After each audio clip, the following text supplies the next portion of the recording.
The sun rose above the scorched pyramids of Meereen, painting the dawn sky in subtle pinks and pale golds. From the highest balcony of the Great Pyramid, Daenerys Targaryen stood alone, draped in a gown the color of charcoal, the silver trims reflecting her house's sigil. Down below, the city still bore scars from the insurgencies of the Sons of the Harpy. Broken walls, scorched streets, and battered hearts. While the city had grown quieter after her brutal quelling of the rebels, the sullen hush only reminded her of the uneasy peace that had settled. After so many challenges, slavers, rebellions, betrayals, she found herself exhausted by the endless cycle of violence. Yet she was also aware that her destiny lay far beyond Meereen's desert walls. For all she had endured, her heart longed for the home she had never truly known, Westeros. She rested her hands on the balustrade, recalling the endless whispers of her advisors and the pleas of the freed people. They wanted a mother, a queen of mercy. Some, especially Dario Naharis, insisted she remain in Meereen to stabilize her rule, to secure her position before marching anywhere else. Ser Barristan Selmy had tried to keep her mindful of honor, of the broader significance of her lineage, hoping to shape her into a queen who could lead as well as conquer. But late in the night, when she lay awake, she was haunted by thoughts of her father. The Mad King's legacy clung to her name like a ghost. Fire and blood, her house words said. Yet she had always vowed to be different, to use her dragons not just to burn but to protect. This morning, though, that vow weighed upon her in a strange way. The dreams had come again, vivid and fierce. A throne of swords and shadow, a city in flames, 1,000 swords melted into a single seat that cut those unworthy of it. She had dreamed of that seat night after night until it felt as if it had invaded her waking mind. And she had heard echoes of a realm fracturing across the narrow sea. Lannisters clinging to a throne they had no right to hold, the North enduring cruel hands, petty kings rising and falling. Beyond it all, she had learned that her only living family, her nephew Aegon, though rumored uncertain, might be contesting for the throne, or so one whisper went. Another whisper said he was a pretender, and a voice on the wind spoke of dragons. She yearned to set sail, but so many responsibilities chained her to Meereen. Standing on that balcony, she recalled the day before, how she had fed one of the insurgent leaders to Viserion after the man had plotted to slaughter freedmen in the night. The memory of the screams, the stench of burning flesh, and the way the dragon's pale scales glimmered in the firelight clung to her. She'd felt anger, yes, but also a twinge of fear.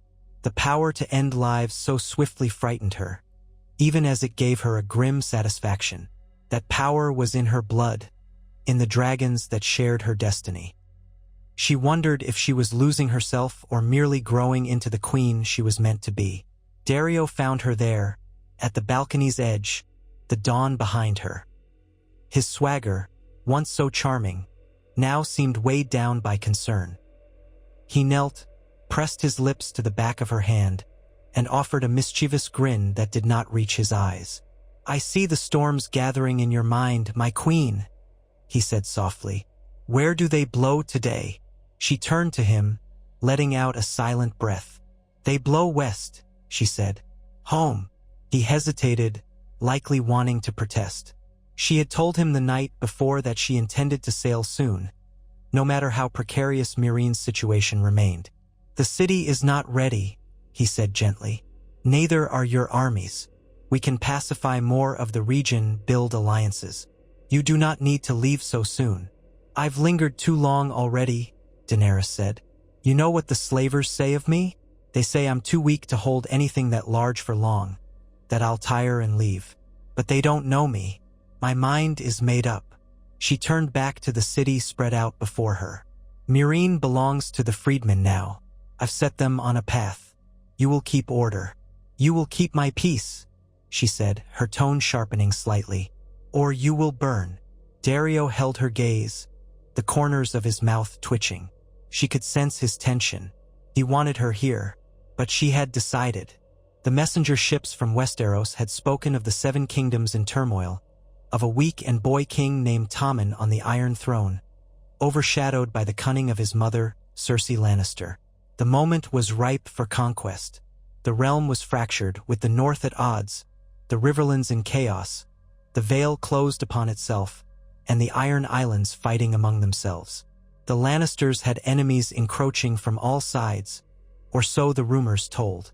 Daenerys need only arrive, and half the realm would flock to her banner to cast out the Lannisters who had once usurped her father's seat. She felt it in her bones.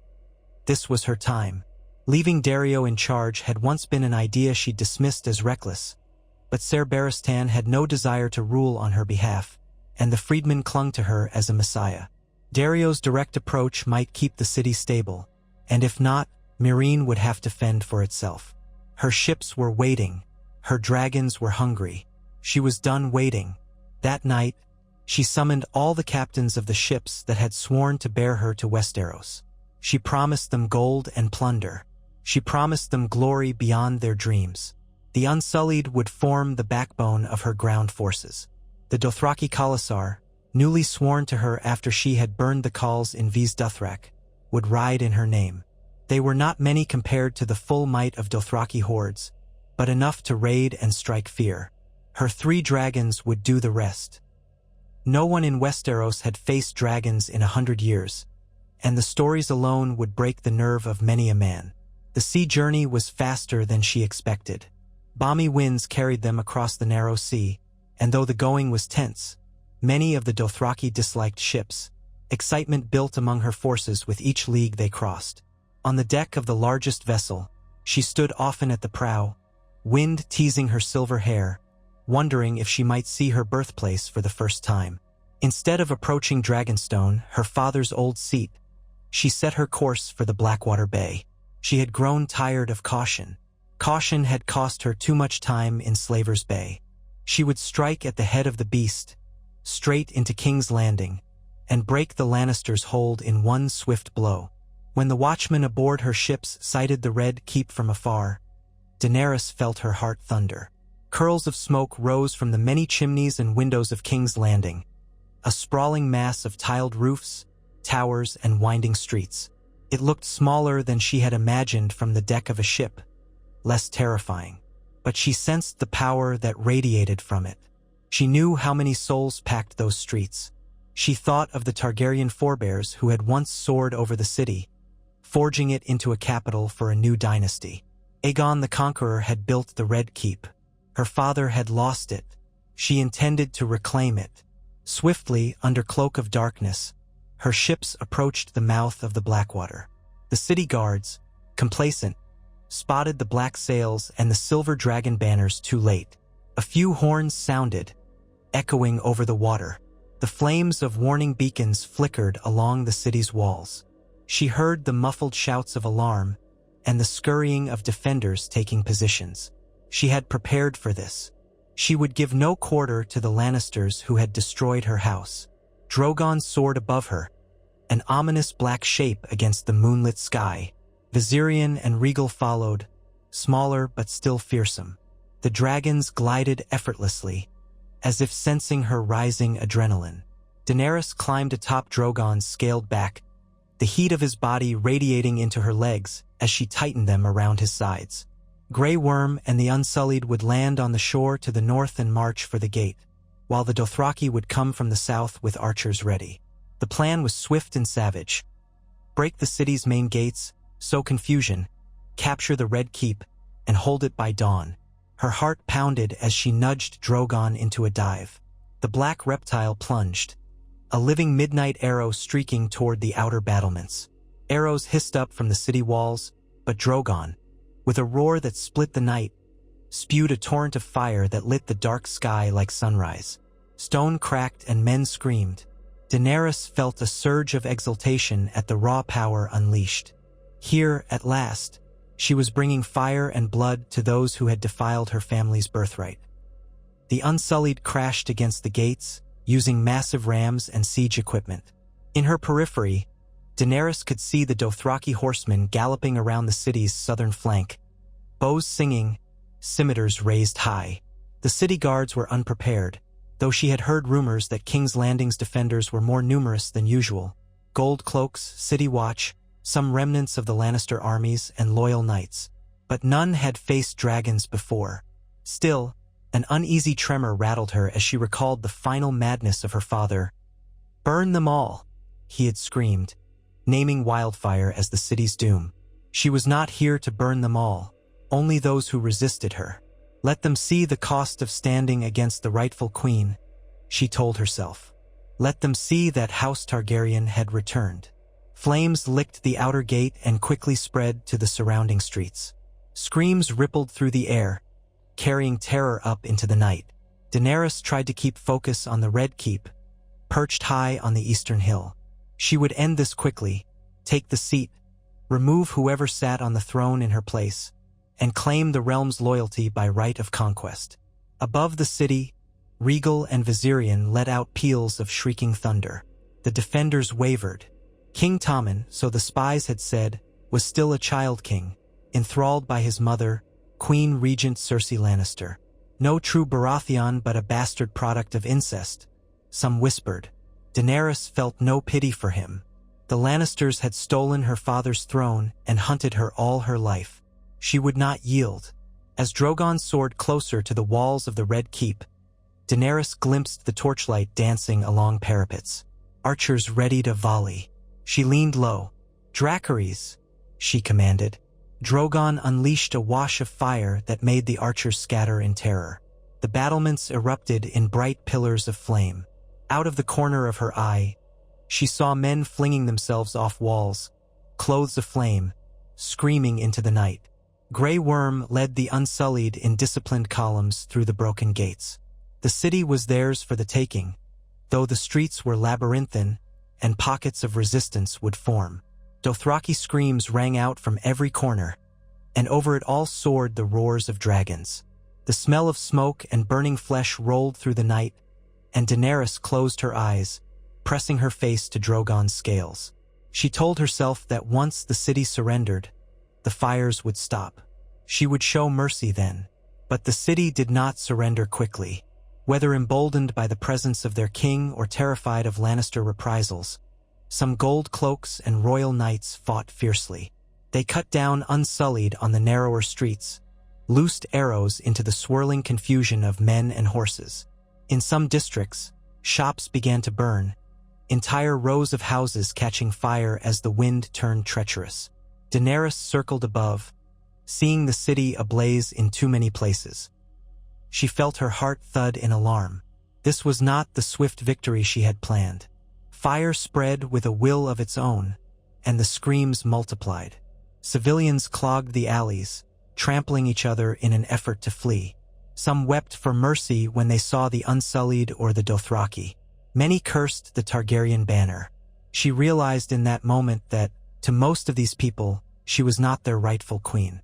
She was a foreign invader who had brought slaughter to their homes. Part of her faltered at that thought. Yet she told herself she must be strong. She could not let weakness unravel what she had fought so long to achieve. She guided Drogon toward the Red Keep's courtyard, where a line of Lannister men-at-arms had formed a desperate last stand near a set of large bronze doors. Their standards, a golden lion on a crimson field, fluttered in the smoky wind. Ahead of them, a battered knight in gilded armor raised his sword. A moment later, Drogon landed in a rush of wind and heat. Daenerys slid from the dragon's back, lifting her chin, letting the soldiers see her. "Lay down your arms," she commanded, her voice echoing sharply. "Your city has fallen. I am Daenerys Stormborn of House Targaryen, the rightful queen of the Seven Kingdoms. Surrender and live." Some of the knights stared at her in awe, daunted by the monstrous black dragon behind her. But their captain, a grim man with half a visor missing, spat in the dust.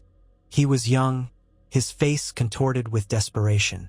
She saw the fear in his eyes, yet he refused to bend. "For the king!" he shouted, and raised his sword. In a ragged wave, the men behind him charged. Shouting curses and brandishing pikes, Daenerys set her jaw. Drogon lunged forward, jaws yawning, fire spewing in a blazing torrent. The men shrieked, consumed in the inferno. In a heartbeat, the courtyard was awash in flame, bodies searing, metal liquefying. The smell was almost unbearable. Daenerys turned away, her stomach twisting. She rushed toward the bronze doors, half melted by Drogon's breath. With a fierce shove, she forced a gap wide enough to slip through. Inside, the corridors of the Red Keep were lit by flickering torches, the walls trembling under the assault echoing from outside. She could hear the frantic footsteps of courtiers, servants, and guards, all scrambled in confusion. She had expected to meet strong resistance here, but the explosion of chaos had overtaken any organized defense. She found a handful of gold cloaks inside a hall leading to the throne room. Their faces showed equal parts dread and disbelief. Seeing her, they hesitated. Perhaps they had never expected a Targaryen queen to march into their midst, lit by dragonfire. "Surrender," she said again, her voice taut with command. "And you will live." They exchanged glances. One by one, they dropped their spears and knelt. Daenerys nodded curtly and moved on, Drogon creeping behind her, nostrils smoking. At length, she reached the grand doors of the throne room itself, flung wide open. The high hall soared before her, and at the far end, perched on a raised dais, stood the Iron Throne. It loomed like a threat and a promise, sharp edges gleaming under the wavering light. There, in front of it, stood Queen Cersei Lannister, draped in regal black, her golden hair pinned in a twisted braid. Beside her stood a monstrous figure in white armor. Ser Robert Strong, they called him, though rumors abounded he was something far darker. And flanking her was her brother, Jaime Lannister, golden hand glinting at his side, his real hand resting on his sword's hilt. Tommen Baratheon cowered behind them, pale-faced, trembling, clearly a boy in over his head. A scattering of King's Guard formed a protective circle, but their fear was evident in the slump of their shoulders. Daenerys approached, each step echoing across the floor. The stink of smoke clung to her clothing, and the taste of ashes coated her mouth. Her hair hung loose and wild. She stared at Cersei, remembering all the stories. This was the woman rumored to be as cunning and vicious as any Lannister had ever been. The woman who had orchestrated so many tragedies from the shadows. Daenerys felt a flicker of triumph that she had caught them unprepared. Cersei's eyes glowed with fury, but her lip curled into something resembling a smile. "So the Targaryen girl truly thinks she can waltz in and steal our city?" Her voice was icily calm, though Daenerys could see the tension in her posture. "You've burned half of King's Landing, butchered its people. Your father would be so proud." Daenerys stiffened at the mention of her father. "Your father robbed mine of his throne. Robert Baratheon was a usurper. You and your children have no rightful claim. This realm is mine by blood and birthright." Cersei let out a hollow laugh. "Blood and birthright? You speak as though that matters in the game we play. Might makes right, and you proved that by turning your dragons on innocents." She gestured with one hand to her son. "Are you going to kill a boy who has never wronged you? Is that the justice you bring?" Tommen, behind his mother, trembled. His green eyes were wide, reflecting the flickering torches. Daenerys gazed at him, remembering once, not long ago, when she might have tried for mercy first. But the city was burning. Her forces had paid a price, and the Lannisters would never willingly bow. She drew a long breath, ignoring the uneasy churn in her stomach. "Step away from the throne," she said. "Surrender and let the boy live. If you resist, I will take your heads as I take that seat." Jaime's hand gripped his sword hilt tighter. "She's mad," he whispered, his voice echoing in the empty hall. "I'll not stand by while." Cersei placed a hand on his chest, silencing him. Her gaze held Daenerys's. "Surrender." She gave a small shrug. "If I do, you will kill me. If I don't, you will kill me. Isn't that how the story goes?" Daenerys said nothing. The words felt heavy and ominous in her mouth. Instead, she stepped forward. Drogon hissed, smoke curling from his nostrils. The enormous black head lowered toward the dais, a clear threat. The King's Guard looked ready to piss themselves, but they held formation. Behind her, she sensed the arrival of the Unsullied, ranks forming quietly by the entrance. "Is this truly what you want?" Jaime barked, looking from Daenerys to the kneeling boy. "Do you see that this city is lost already? Must more die?" Daenerys's gaze flicked to the Iron Throne. It beckoned her, a seat forged by a Targaryen in fire. She had come so far, crossed the deserts of Essos, liberated millions, stared death in the face 100 times. She would not stop now. "The city is mine," she said, her voice near trembling with conviction. "I have claimed it. Bend the knee or die." Cersei laughed again, high and bitter. "Very well. Let it be known that I defied you to the end." She turned to Tommen, cupping his face, whispering something in his ear that Daenerys could not hear. Then she turned back with a feral grin, eyes bright with a final madness. "We are lions," she said. "We do not kneel." A flick of her hand signaled the giant knight, Ser Robert Strong, the zombified mountain, to advance. Jaime stepped forward as well. The King's Guard readied their steel. Daenerys felt her heart race. "Drogon," she said. The dragon's jaws parted. A roar shook the throne room. The knight's white cloak fluttered around him, and then the wave of fire rushed forth. It happened in the space of a heartbeat. A deafening whoosh of flame, the stench of burning flesh. Jaime flung himself aside, tackling Tommen, as the inferno swept across the dais. Cersei's eyes went wide, but she did not scream. Not once. Robert Strong's armor glowed red-hot, the monstrous shape beneath it blackening as it collapsed. The King's Guard crumpled or fled, shrieking, and the flames did not stop. Fire swept across the dais, wrapping the Iron Throne in a halo of heat. For an instant, Daenerys feared it might melt like it had in her dreams, but the steel remained, though it glowed faintly red in places. When Drogon's breath ceased, the dais lay scorched black, the floor cracking. Smoke choked the hall. Cersei's body was nowhere to be seen among the wreckage. Only a warped silhouette of twisted metal and burned cloth told the tale. Tommen lay at the bottom of the dais, unconscious or worse. Jaime knelt over him, half his hair singed away, eyes wild with horror. Daenerys advanced. Smoke stung her eyes. She could feel the heat pulsing against her skin, the roar of her heartbeat in her ears. Another memory of her father's final madness flickered across her mind. She forced it down. This was war. This was how she would claim the throne. Jaime looked up at her, eyes rimmed red from heat and tears alike. "He's just a boy," he managed, voice scraping. "Please." She saw the boy's chest rise, faintly. He was breathing. She recalled her vow to spare those who would not resist. The child had not fought her, and yet he was a Lannister by blood, and he sat upon her throne. Hatred fought with pity in her heart. Her whisper was almost lost in the crackling flames. "He will not sit that throne again." Jaime closed his eyes, resignation written across his face. He lifted his one good hand in supplication.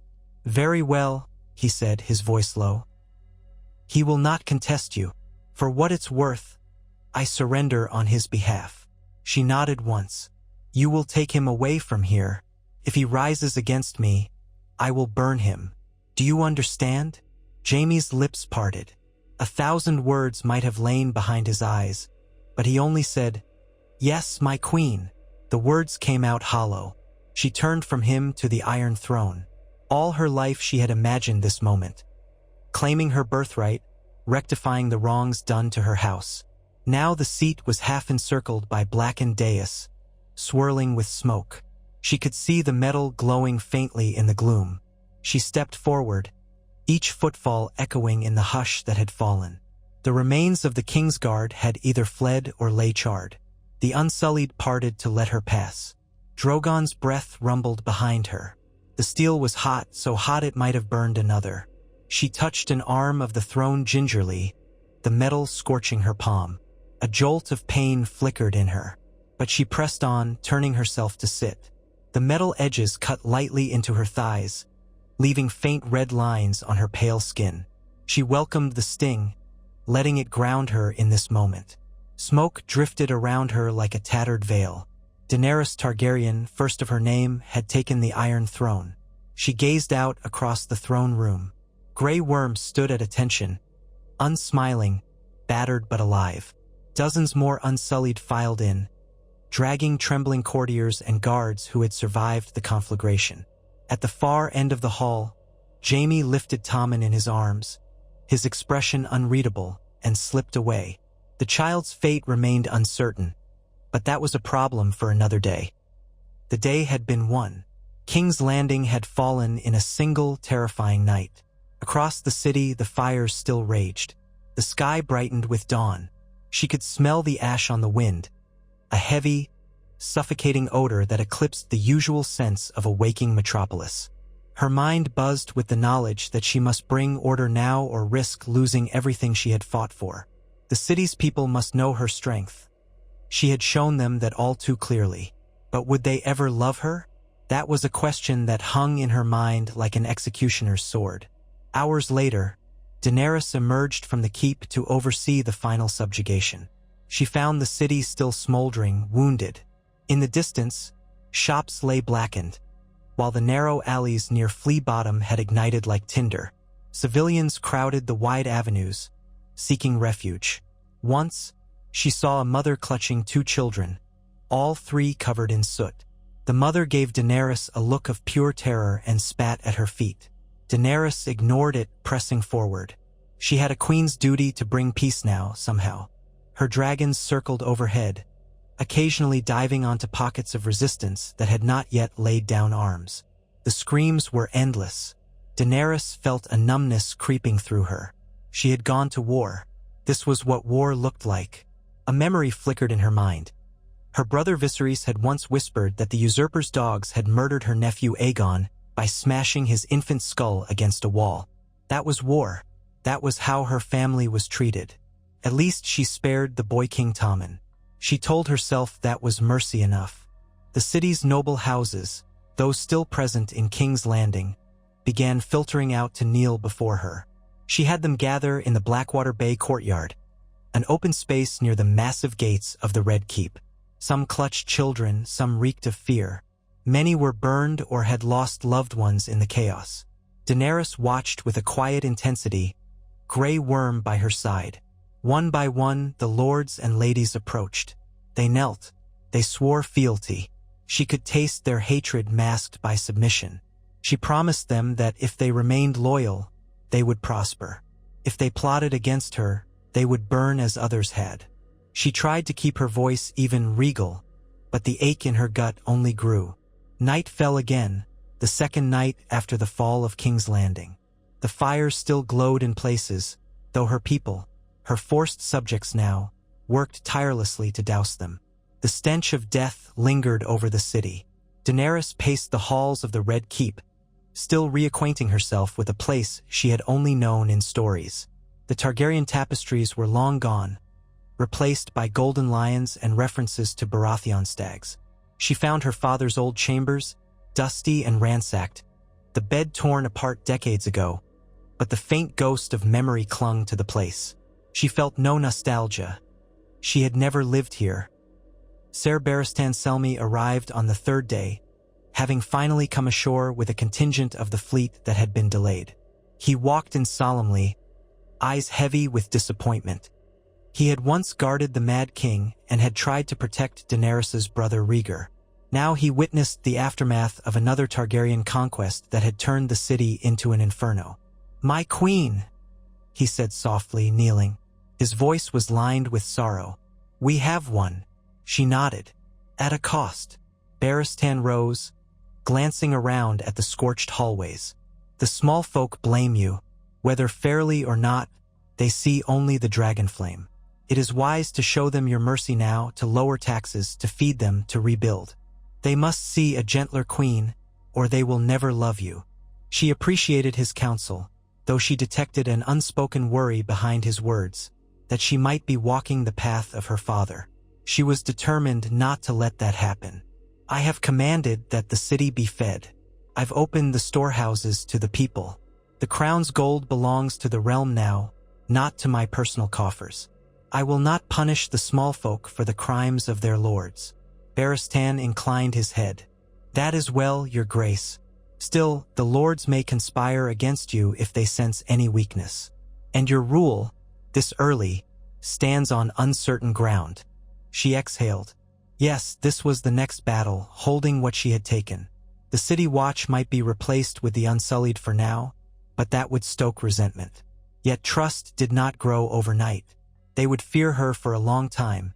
Perhaps that fear would keep them loyal, at least until she proved she was not her father reborn. In the days that followed, Daenerys wasted no time. She dispatched riders across the Crownlands to announce that the Iron Throne had passed to House Targaryen once more. She demanded the presence of any lord who desired to bend the knee, making it clear that any who defied her would face Dragonfire. Some capitulated immediately, others hesitated. Ravens flew to the north, to the Vale, to the Iron Islands, to Dorne, and to Highgarden, carrying the same message. The dragon has returned, King's Landing has fallen. Submit or face the same fate. Meanwhile, she learned that Queen Margaery Tyrell, rumored to be Tommen's wife, had disappeared in the chaos. Some said she fled the city with her family in the final hours before Daenerys arrived, perhaps guided by cunning or simple luck. The Tyrell forces that had occasionally bolstered the Lannisters were no longer present.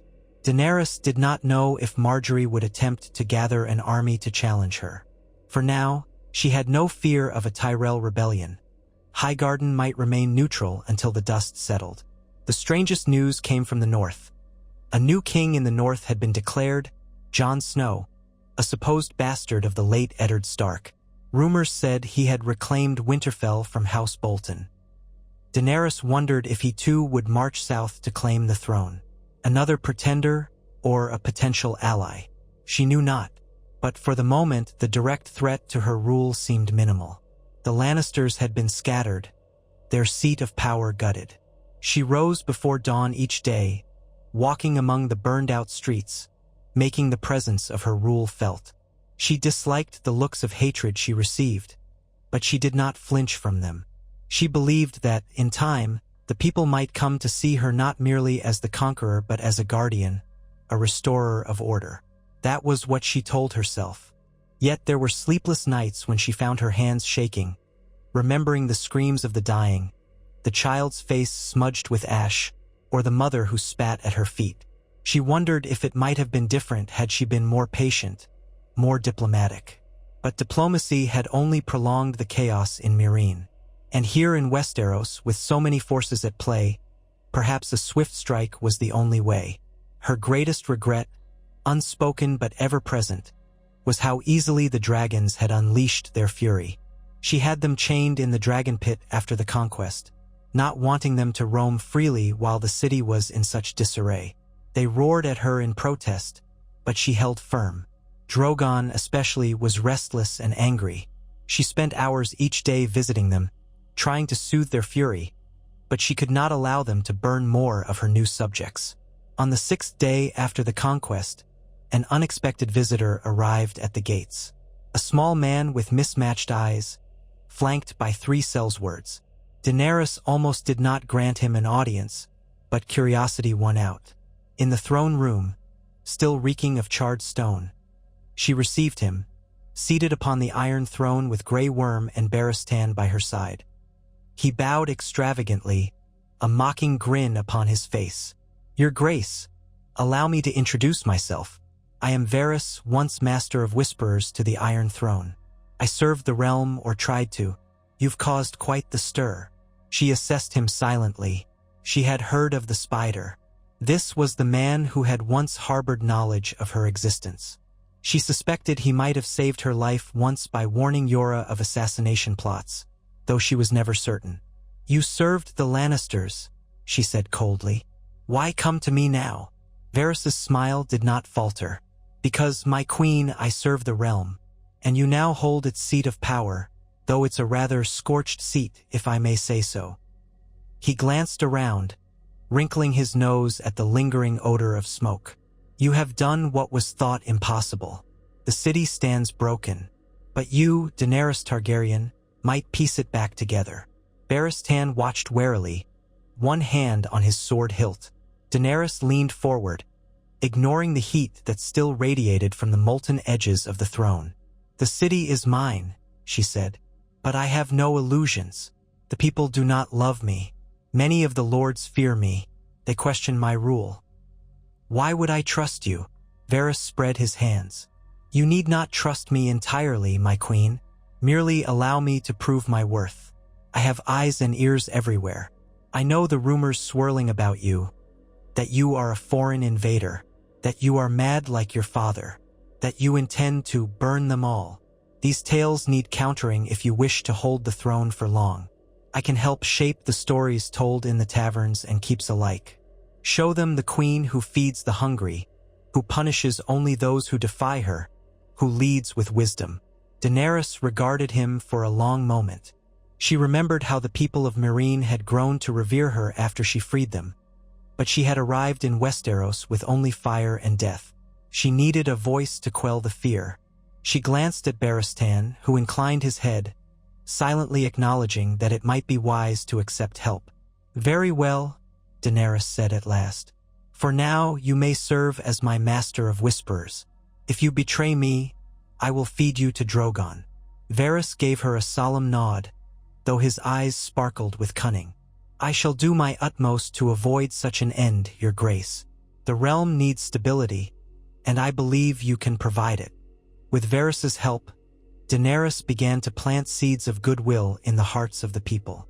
She had granaries opened, she visited the sick, and she took a particular interest in the throngs of refugees who had fled the fighting.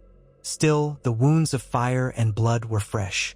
Even as she tried to mend them, she oversaw the dismantling of Lannister sigils from the city, replacing them with the three-headed dragon of Targaryen. Any sign of open defiance was brutally quashed by the Unsullied.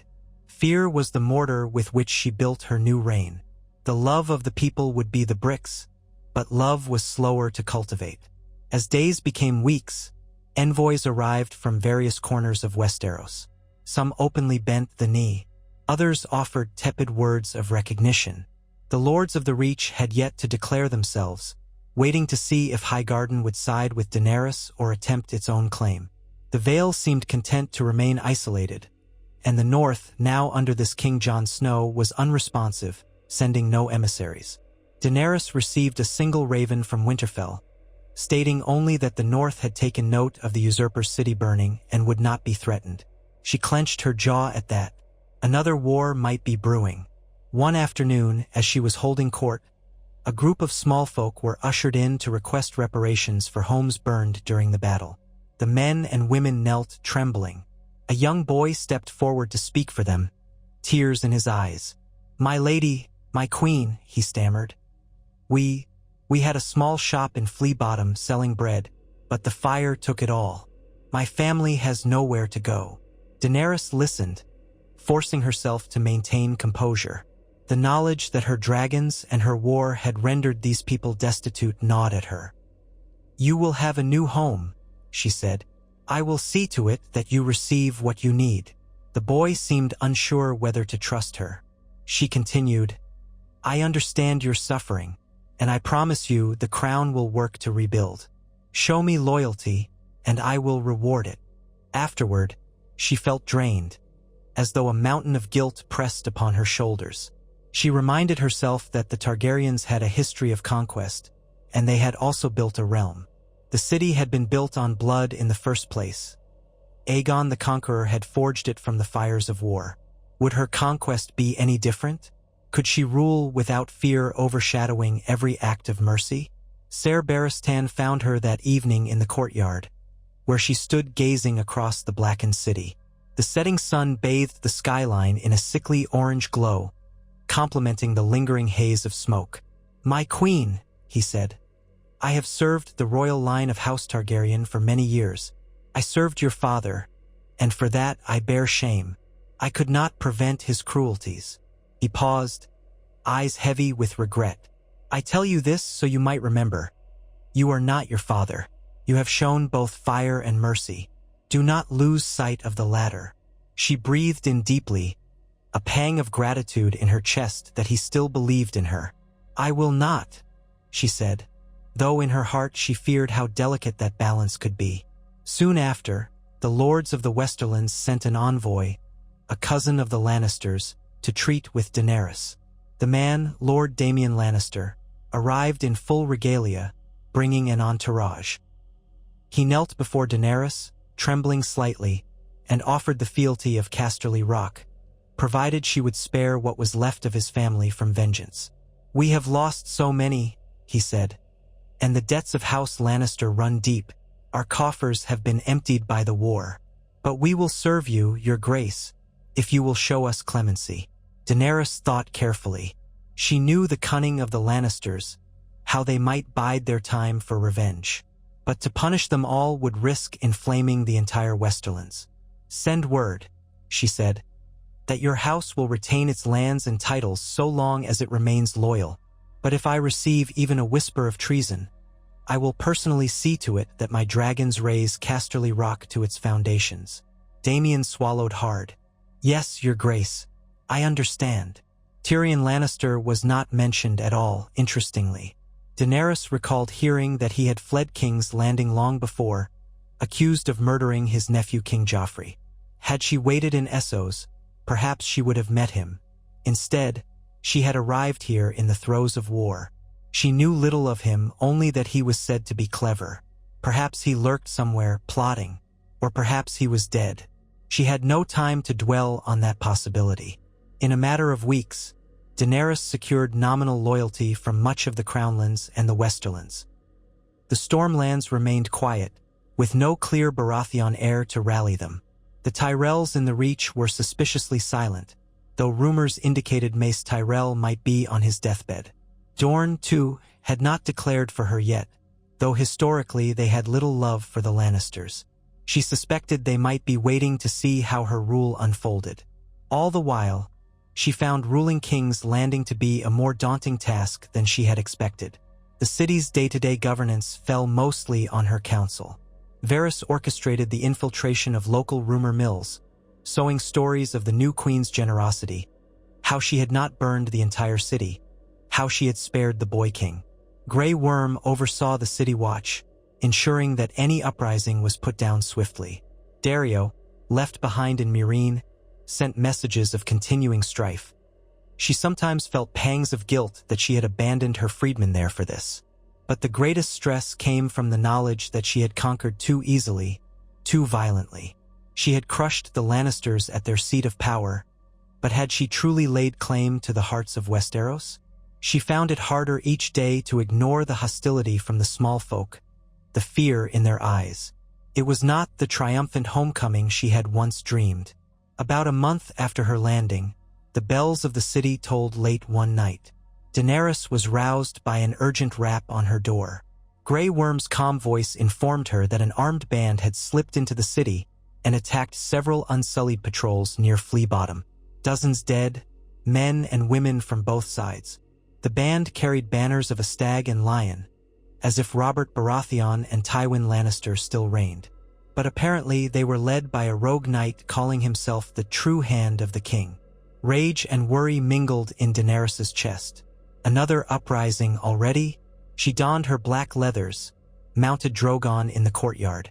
She soared over the city, scanning the winding streets for signs of the conflict. Torches flared like a chain of sparks through lower wards, the clash of steel and the screams of the wounded drifting upward. Swooping lower, she spotted the shapes of men fighting in an alley, the distinctive gleam of unsullied spears. Her blood burned. She commanded Drogon to land near the fighting. The presence of the dragon sent many scurrying, but a few brazen rebels stood their ground.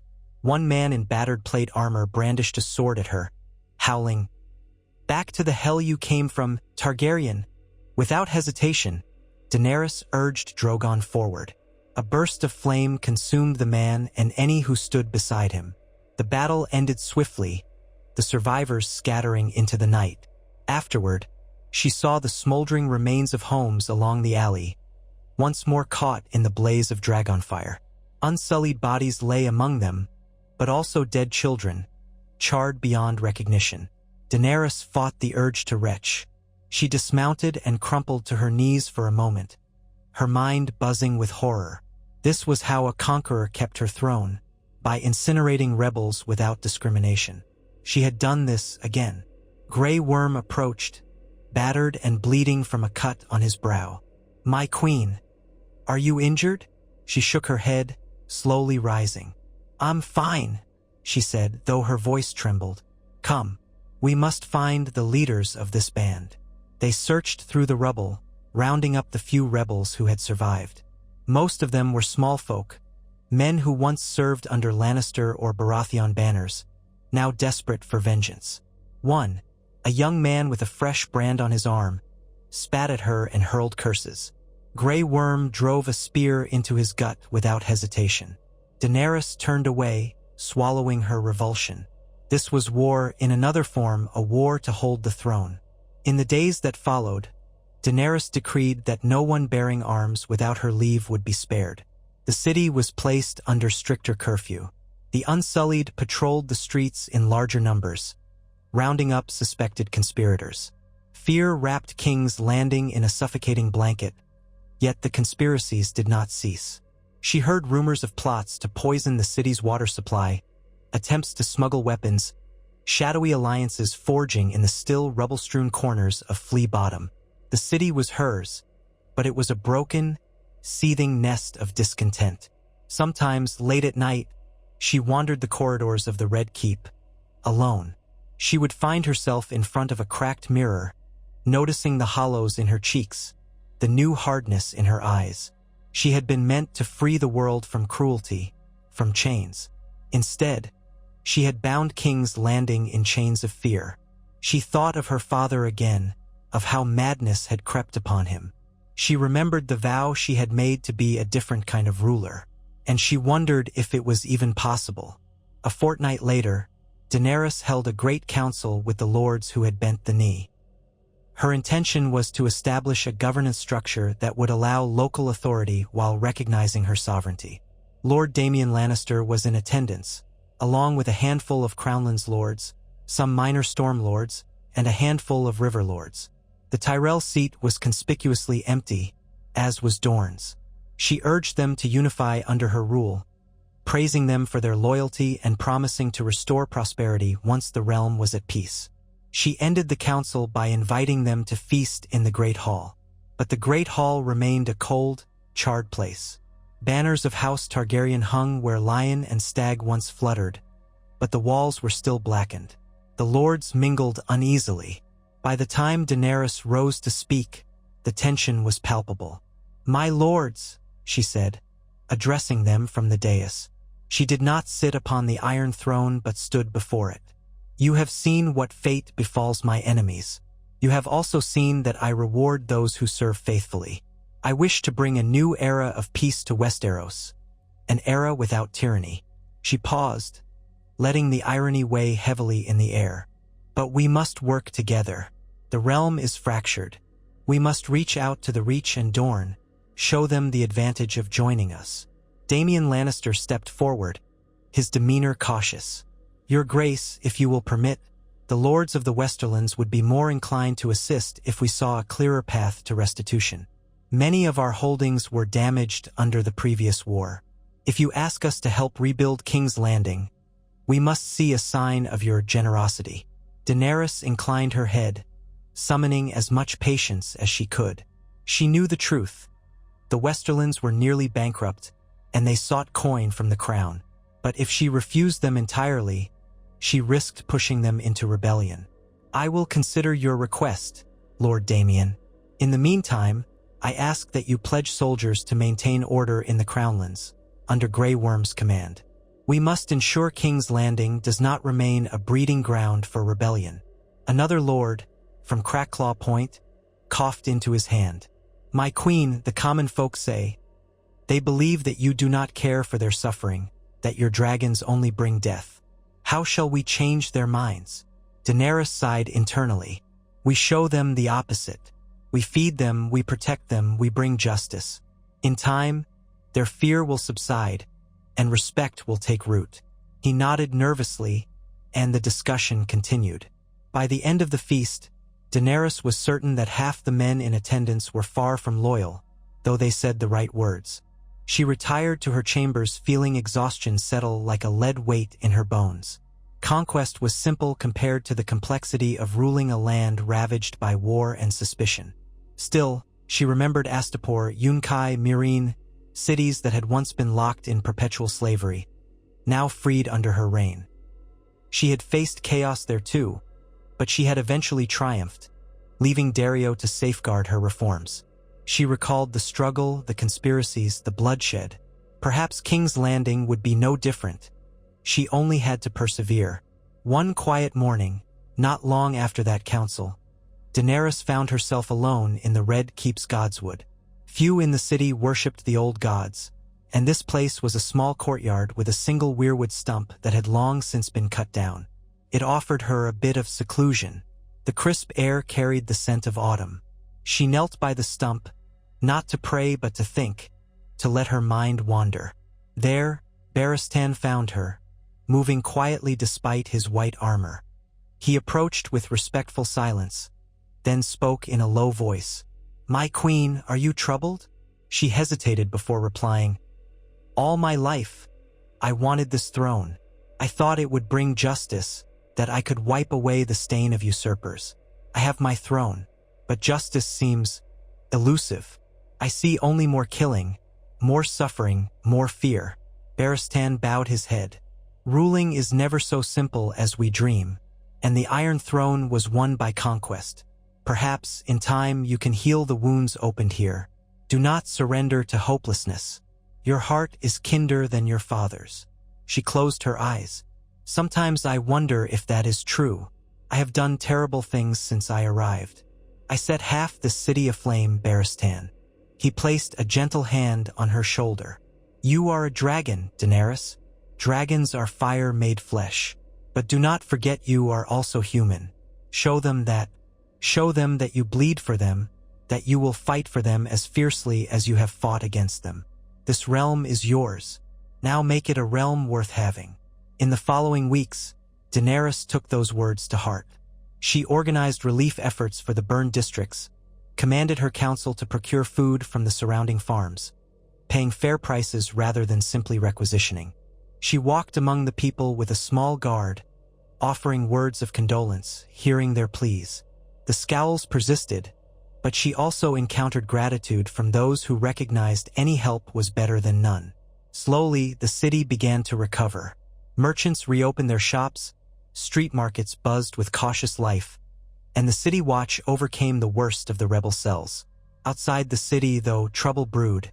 Reports arrived of an armed host approaching from the Reach. Marjorie Tyrell had apparently mustered support from her homeland. Some said Randall Tarly led the forces, furious at what had happened to his beloved King Tommen.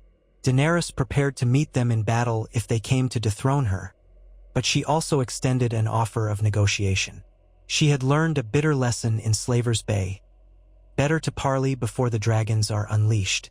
Another raven came from the north, a terse message from King Jon Snow, refusing to recognize her rule. He did not threaten open war, but he refused to bend the knee to a conqueror who burned cities. Daenerys felt anger rise at his insolence, but Barristan counseled restraint. "The north is isolated," he said. "Let us not provoke them until we are stronger." And so Daenerys settled more firmly into the seat of power, the Iron Throne that still bore the scars of Dragonfire. She presided over a realm that had bowed but not wholeheartedly. She had subdued King's Landing before ever meeting Tyrion Lannister, or forging alliances with other lords in a more measured manner. In doing so, she had forced the realm's knee, but at what cost? She looked out over the city she had won so swiftly, seeing the rising columns of smoke from the neighborhoods still struggling to rebuild. Her own nightmares returned each time she closed her eyes. Men and women screaming as her dragons rained fire, the glint of the Iron Throne half melted by Drogon's breath, the Child King's terrified stare. The realm was hers, yet peace did not come easily. Still, with each passing day, she learned how to navigate the precarious balance of rule, how to punish traitors without fueling new rebellions, how to show mercy without appearing weak. She gathered counsel from those she trusted, Barristan, Varys, Grey Worm, and shaped policy that aimed to uplift the small folk while keeping the nobility in check. Her dragons remained a potent symbol of fear, Yet she hoped one day they might become a symbol of prosperity as well. In quiet moments, she allowed herself to dream that perhaps she could break the wheel of power that crushed so many. But she knew the wheel had not been broken.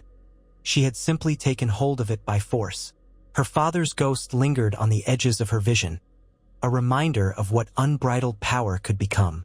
She vowed to remain vigilant, to guard against slipping into madness, even as each day demanded ruthless decisions. The Red Keep bustled with new life. Scribes, emissaries, and soldiers poured through its halls. She reorganized the labyrinthine bureaucracy that served the crown, dismissing corrupt officials, establishing new offices to oversee trade and reconstruction. She named an orphan boy to a special commission that distributed grain to the poorest districts, a symbolic gesture that garnered cautious praise among the small folk. From dawn till dusk, she tended to the realm's problems, forging alliances where she could, crushing dissent where she must. In time, word spread beyond the crownlands of this Queen Daenerys, who had arrived in a storm of fire but now strove to mend what she had burned. Some lords called it hypocrisy, others called it pragmatism. The small folk whispered of a woman both terrifying and strangely compassionate. The name Dragon Queen followed her everywhere. Some said she was the second coming of Aegon the Conqueror, unstoppable. Others whispered that her father's madness lived on in her. But the city seemed at least more stable than it had been under the final throes of Lannister rule. One evening, nearly 2 months after she had taken the Iron Throne, Daenerys stood on a balcony overlooking the city. Night enveloped King's Landing in a gentle hush. The scars of the conquest were still visible in the torchlit gloom. Blackened ruins, collapsed roofs, gaping holes in the skyline. But there was also renewed life. She heard a distant lull of voices, the faint notes of music from a tavern, laughter drifting on the air. Life continued even in the shadow of war. Drogon landed on the parapet beside her, his massive bulk shaking the stones. She laid a hand on his warm scales. Viserion and Regal circled above, their silhouettes dancing across the moon. She had done what she believed necessary. She had taken the throne that was hers by right, and she had done so swiftly, forging fear across the city. Now she walked the long road of redemption, to prove herself a just ruler rather than a tyrant. She did not know if she would succeed, but as Drogon's deep growl rumbled through the night, she closed her eyes and remembered the cracked sands of Essos, the uncertain girl who had walked through fire and emerged unburnt. She remembered the shackles of slavery she had shattered, the armies she had freed. She had not come to Westeros merely to repeat the old cycle of terror. She had come to break it if she could, and though she had begun in fire, she hoped to remake it all in light. Perhaps, one day, the realm would thank her for this conquest, seeing it as the birth pangs of a new order. Or perhaps she would be forever remembered as the queen who burned King's Landing. With a slow, resolute breath, she turned from the balcony, determined to walk the path of a ruler who sought more than domination, a ruler who might yet earn the love she had once envisioned. The Red Keep's corridors stretched before her, torchlit stone leading to 1,000 new challenges. She squared her shoulders, preparing to meet them, for she was Daenerys Stormborn of House Targaryen, and the realm was now hers. One in a blaze of dragonfire before any alliance could temper her flames, before any cunning dwarf could shape her policy, before any chance at a gentler conquest had been weighed. This was her reign, wrought in terror, shadowed by regret, yet still holding the faint hope of a future forged anew. And so began the rule of Daenerys Targaryen in King's Landing, a rule that would shape the fate of the Seven Kingdoms in ways even she could not fully predict. She had burned the city before her enemies could coalesce, shattered the Lannister hold in a single night, and awakened a deep and abiding fear throughout the realm. Now the real battle began, to piece together hearts and minds that trembled at the sight of her dragons, to pacify those who still yearned for the old ways, and to prove, most of all, that she was not her father's daughter in spirit. In the hush of the night, the dragons soared over the city, and a mother of dragons wrestled with the ghosts of her past, daring to hope that, come dawn, she might guide the realm into a new day, one illuminated not by fire and blood, but by the measured promise of peace. In the aftermath of her conquest, Daenerys found that the nights in the Red Keep weighed upon her more heavily than any she had spent in Meereen or Vis Dothrak. The halls of her ancestors felt both foreign and oppressively familiar. By day, she issued commands and presided over 1,000 tasks, but in the darkness, her mind tormented her with the memories of that first night of fire. The shrieks of men as Drogon's breath consumed them, the glow of molten stone upon the Iron Throne, and the face of a city that had never asked for her, twisted in terror. Yet dawn always came, and with it, the daunting reality that King's Landing was hers.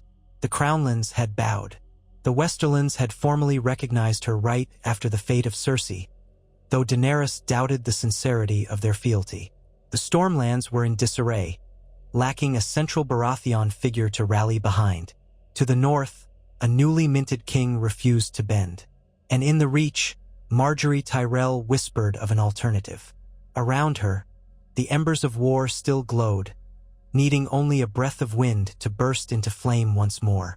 One early morning, a sense of uneasy anticipation tugged Daenerys from restless sleep. Dressing in a simple leather jerkin rather than her usual regal gown, she slipped from her chambers to the outer courtyard. There, a handful of Unsullied stood watch beneath the pale light of a sky on the verge of sunrise. She crossed the yard to the stables, where a page handed her the reins of a mild-tempered mare. "Do not announce me," she told the Unsullied in a quiet voice. "I need no escort." Their disciplined faces betrayed no protest, though she knew Grey Worm would be displeased when he discovered she had gone alone. But she needed a moment free from the constant guard and the constant stares that accompanied her every step. Outside the keep's gates, the city remained eerily still, the last hush of night lingering over the rooftops. As she rode, she encountered only a few early risers. A baker preparing dough, a lamplighter snuffing torches, a pair of ragged men slumped by a barrel of stale water. She steered the mare down a winding path toward Flea Bottom, the district that had burned so thoroughly during the assault. Here, charred ruins still stood like blackened skeletons. She passed a row of houses half collapsed, their beams jutting at angles that reminded her of splintered bones. In the gloom, she saw a boy crouched over a pile of rubble, searching for salvageable wood. He looked up, startled by the sight of a mounted stranger. His face was smudged with soot, and a bandage wrapped his left hand. Daenerys drew her mare to a halt, unsure what she might say. The boy made no move to approach. "Are you hurt?" Daenerys asked softly. The boy only stared, hugging the wood to his chest. She saw not only fear in his eyes, but resentment. She realized, with a dull pang, that he must know who she was. If her silver hair did not mark her, the black and red cloak pinned to her shoulders would. Before she could utter another word, the boy turned and fled, stumbling over chunks of rubble. Daenerys watched him vanish into the black husk of what might have once been an inn. She wanted to call after him to offer some small comfort. But what comfort could she truly give? She dismounted, tying her horse to a broken post, and walked carefully among the scattered debris. It was here that so many had died, either from the initial onslaught or from fires that spread uncontrollably in the chaos. She heard the distant cries of gulls down by the Blackwater, the babble of water running in the city's drains. Otherwise, Flea Bottom was quiet as a graveyard. The stench of burned timber still lingered, along with an ever-present tang of fear that clung to the city. She turned a corner and saw, beneath a collapsed awning, a crude attempt at a shrine. Someone had gathered bits of charred wood, arranged them around a broken statue of the Mother from the Faith of the Seven, half its face missing. A battered cloak was draped over it, as if to shield the statue from the sun and dust. 2 candles flickered in makeshift holders fashioned from chipped clay cups. Daenerys frowned. The city's inhabitants, stripped of all they had, now took solace in relics among the rubble. A movement behind her made her tense. She spun and saw 3 men emerging from a nearby alley, each wearing a cheap metal breastplate scratched with the faint outline of a lion or stag, leftovers from old armies. They spotted her and paused, clearly taken aback. Then they exchanged a rapid glance. She sensed them weighing their odds. One, a rangy man with a wiry beard, stepped forward, eyeing her cloak. "That's royal garb. You from the Red Keep." She lifted her chin. "I am." He slid a hand to the hilt of a short blade. "You got no business here." In a single fluid motion, Daenerys swept the cloak aside. She did not brandish a weapon. She rarely carried one, relying on her guards and her dragons. She had not expected danger in her early morning ride, yet now she realized how foolish that was. Still, she did not back down. "Walk away," she said. Another man, heavier set with a twisted scar on his neck, let out a snort. "You think you can order us?" Daenerys did not respond with immediate anger. She saw in their eyes something more than simple malice. Desperation, perhaps a thirst for revenge. They were men with nothing left to lose. It made them dangerous. "Have you not heard the Queen's commands?" she asked, trying to steady her voice, to remind them who she was. "Lay down your arms, and you will not be harmed." They exchanged a glance. Then the scarred man lunged forward, swinging his cudgel. Daenerys jumped back, stumbling against a broken timber. In that moment, she felt a surge of panic. She had no Unsullied, no Dothraki, no dragon at her side. She was alone. She barely avoided the blow, which cracked against the stone behind her. Heart pounding, she scrambled upright. The second man rushed in, brandishing a sword. She ducked beneath the wild slash, hearing the metal sing past her ear. He overbalanced, stumbling forward. She seized a fragment of broken wood from the ground. Without thinking, she smashed it across the back of his head. He let out a grunt and toppled forward, stunned. But the third man was coming, his blade raised. Daenerys's mind raced. She had stood unburnt in dragonflame, walked through pyres, commanded armies. And yet at this moment alone she was mortal. Fear twisted her stomach. He advanced, the blade gleaming in the weak morning light. She took a half-step back, praying for an opening. Suddenly, footsteps thundered behind her. A spear flashed. The man's eyes went wide, and he crumpled to the ground. In a blur, she saw Grey Worm, his face as impassive as ever, driving the spear into the scarred man's back.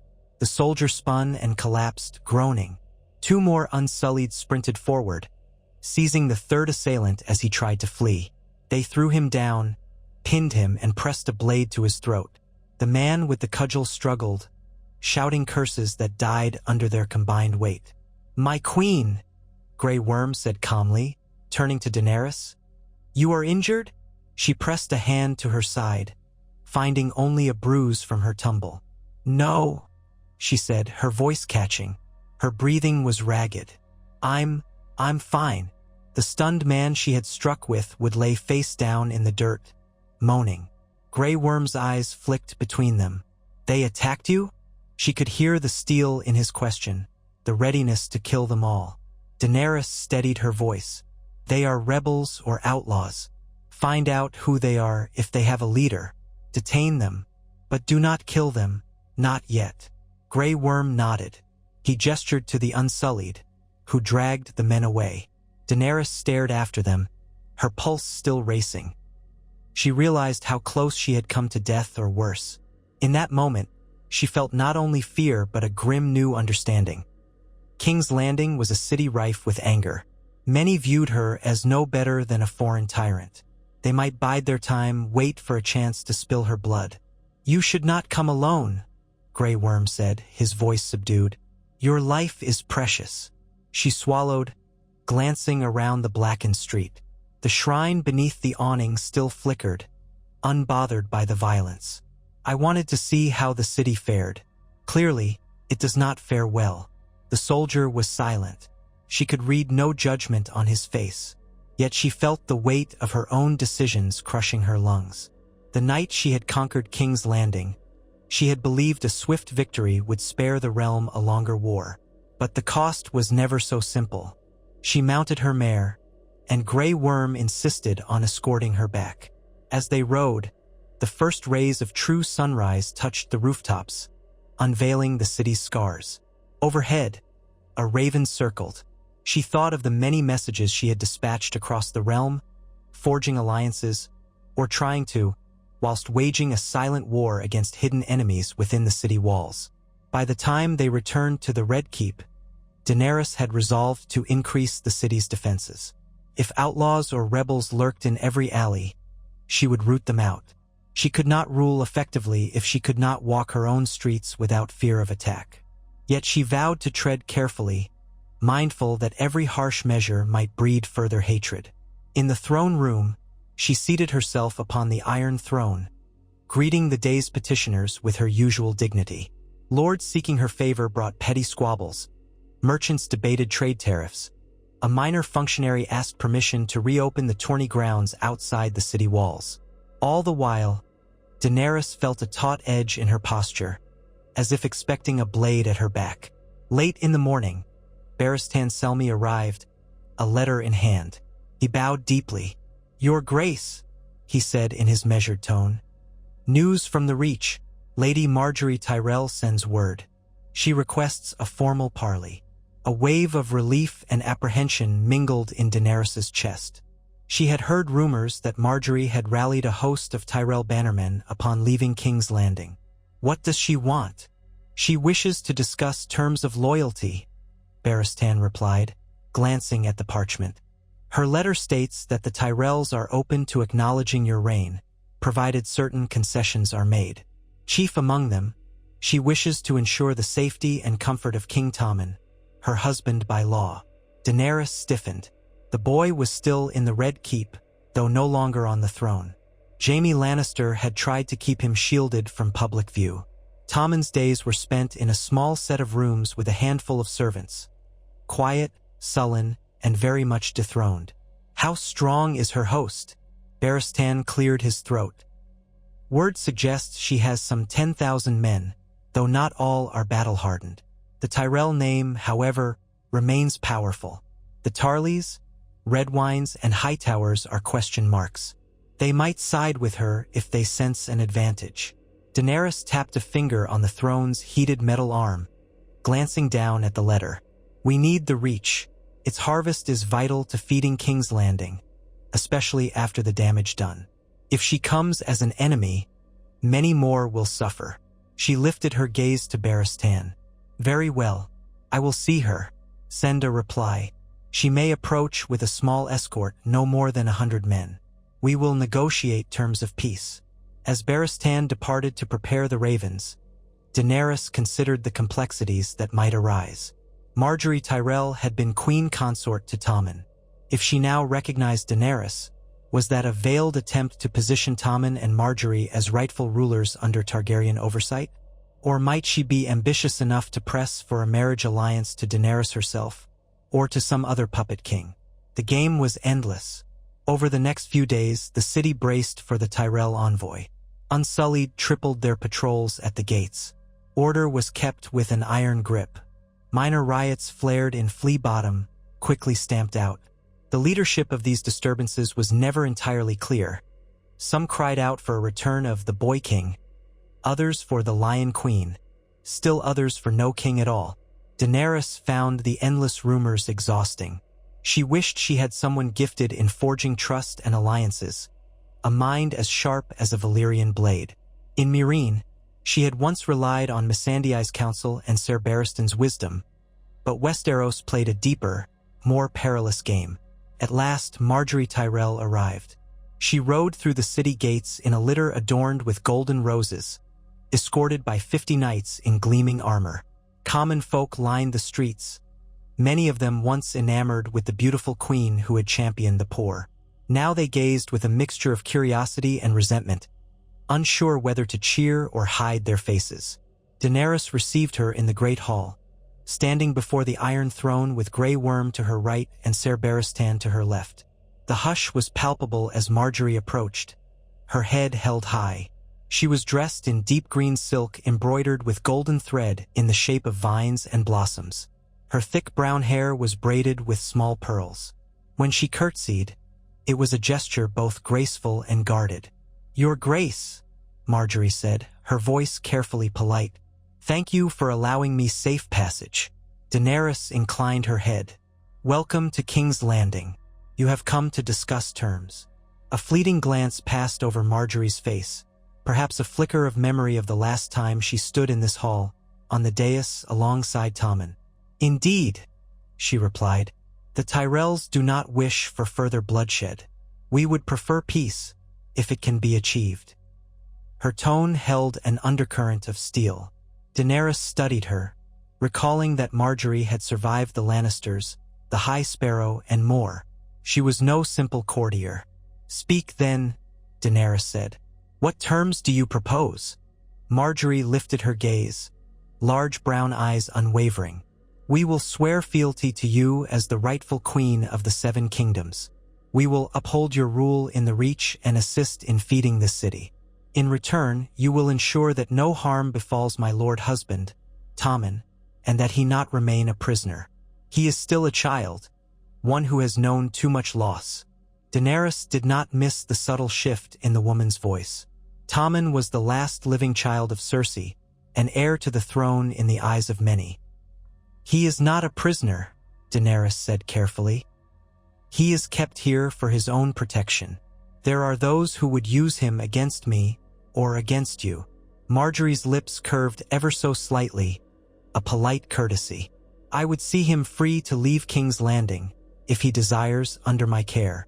We shall live in Highgarden, in comfort, far from any ambition to the throne." Daenerys hesitated. If Tommen departed with Marjorie, that might remove a figurehead whom rebels could rally behind in the city. Yet it also placed him in the heart of the Reach, where he could become a puppet for new conspiracies. "And how do I know you will not use him to rally an army against me once you return home?" Marjorie pressed a hand to her chest, feigning mild offense. "I pledge my word as a Tyrell, and as a loyal subject of your crown. If we wanted war, we would not be here talking. The Lannisters are shattered, and Tommen holds no real power of his own. My desire is only to see him safe. He will pose no threat to you." The hall was silent. Daenerys heard the faint creak of the beams overhead, the soft rustle of Marjorie's gown. She weighed the truth in the woman's words. If she refused Marjorie, the Tyrell forces could well become an open enemy, and the city needed their harvest. If she agreed, she risked a future betrayal. "I will consider this," Daenerys said at length, "but your submission must be absolute. The Tyrell armies will swear loyalty to the crown in perpetuity, and you, Marjorie Tyrell, will promise not to raise so much as a single blade against my rule." Marjorie inclined her head. "You have my oath, your grace." Daenerys glanced at Grey Worm, then Barristan, reading the tension in the air. "Very well. I will allow Tommen to go with you, on condition that he renounce any claim to the Iron Throne. You will both live quietly in the Reach, answerable to the crown. Should I hear rumors of disloyalty, I will not hesitate to act." Marjorie's expression brightened, but only faintly. "Thank you, your grace. May peace reign in your time." The formalities concluded, and Daenerys announced a small feast in Marjorie's honor, a gesture of goodwill. The great hall's scorched walls were decorated anew with Targaryen banners, and tables laden with fruit, roasted boar, and crusty bread. Marjorie's knights mingled uneasily with the Unsullied, while a few local lords eyed the Tyrell retinue as potential rivals or new allies. Daenerys remained watchful, wanting no more surprise attempts on her life. Later that evening, in a private solar, Daenerys and Marjorie shared a subdued conversation over cups of wine. Barristan stood discreetly near the door, while Marjorie's female attendant hovered in the corner, head bowed. The flicker of candlelight cast dancing shadows on the walls. "You do not look like a conqueror," Marjorie commented after a lull, studying Daenerys's face. "I imagined someone taller, with burning eyes and savage dragons behind her at every moment." Daenerys allowed a small, humorless smile. "War seldom lives up to the stories, and conquerors come in all forms." She felt a pang of memory. The small but fierce leader she had been in Essos, freeing slaves, forging a new world. That woman seemed distant now, overshadowed by the violence unleashed upon King's Landing. Marjorie sipped her wine. "Perhaps that is true. I have seen many kings come and go. Joffrey, Tommen, even the High Sparrow tried to govern us by faith. None held power long. What endures is the will of the people, and the alliances one forges. Daenerys's gaze flicked to Marjorie. So you suggest I forge alliances with the people themselves? I have tried. They are slow to trust me. Fear is a potent shield against trust, Marjorie said softly. You arrived on Dragonback, and half the city burned. They will not soon forget that sight. In time, if you show them justice, mercy, and stability, they might come to see you not as a destroyer but as a protector. But that will not happen in a fortnight. Daenerys stared into her cup, swirling the wine. And will your people in the Reach see me as a protector? Or an invader? Marjorie tilted her head. They see the banners of Highgarden as their shield. If we stand behind you, it might ease their worries. But again, it will take time. Trust is earned drop by drop and lost by the bucketful. Daenerys was struck by the woman's poised insight. She had once despised the cunning of Westerosi highborn, but she found Marjorie's quiet counsel refreshing.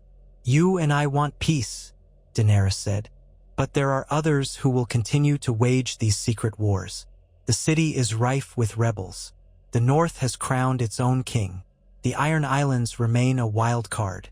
Even the Vale is quiet behind the bloody gate. I cannot unite this realm overnight. Marjorie set her cup down. Then do not try to do so overnight. Secure the Crownlands and the Westerlands. Let the Reach bolster you, and open negotiations with Dorne.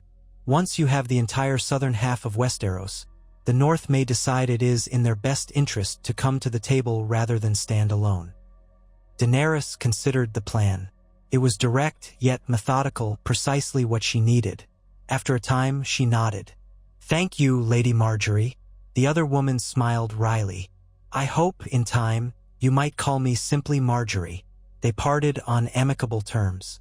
The next morning, Daenerys met privately with Jaime Lannister and Tommen. The boy king looked more fragile than ever. Since Cersei's death, his spirit seemed half gone. He barely raised his eyes from the floor. Jaime stood at his side, stoic yet obviously protective. Daenerys spoke in a measured tone.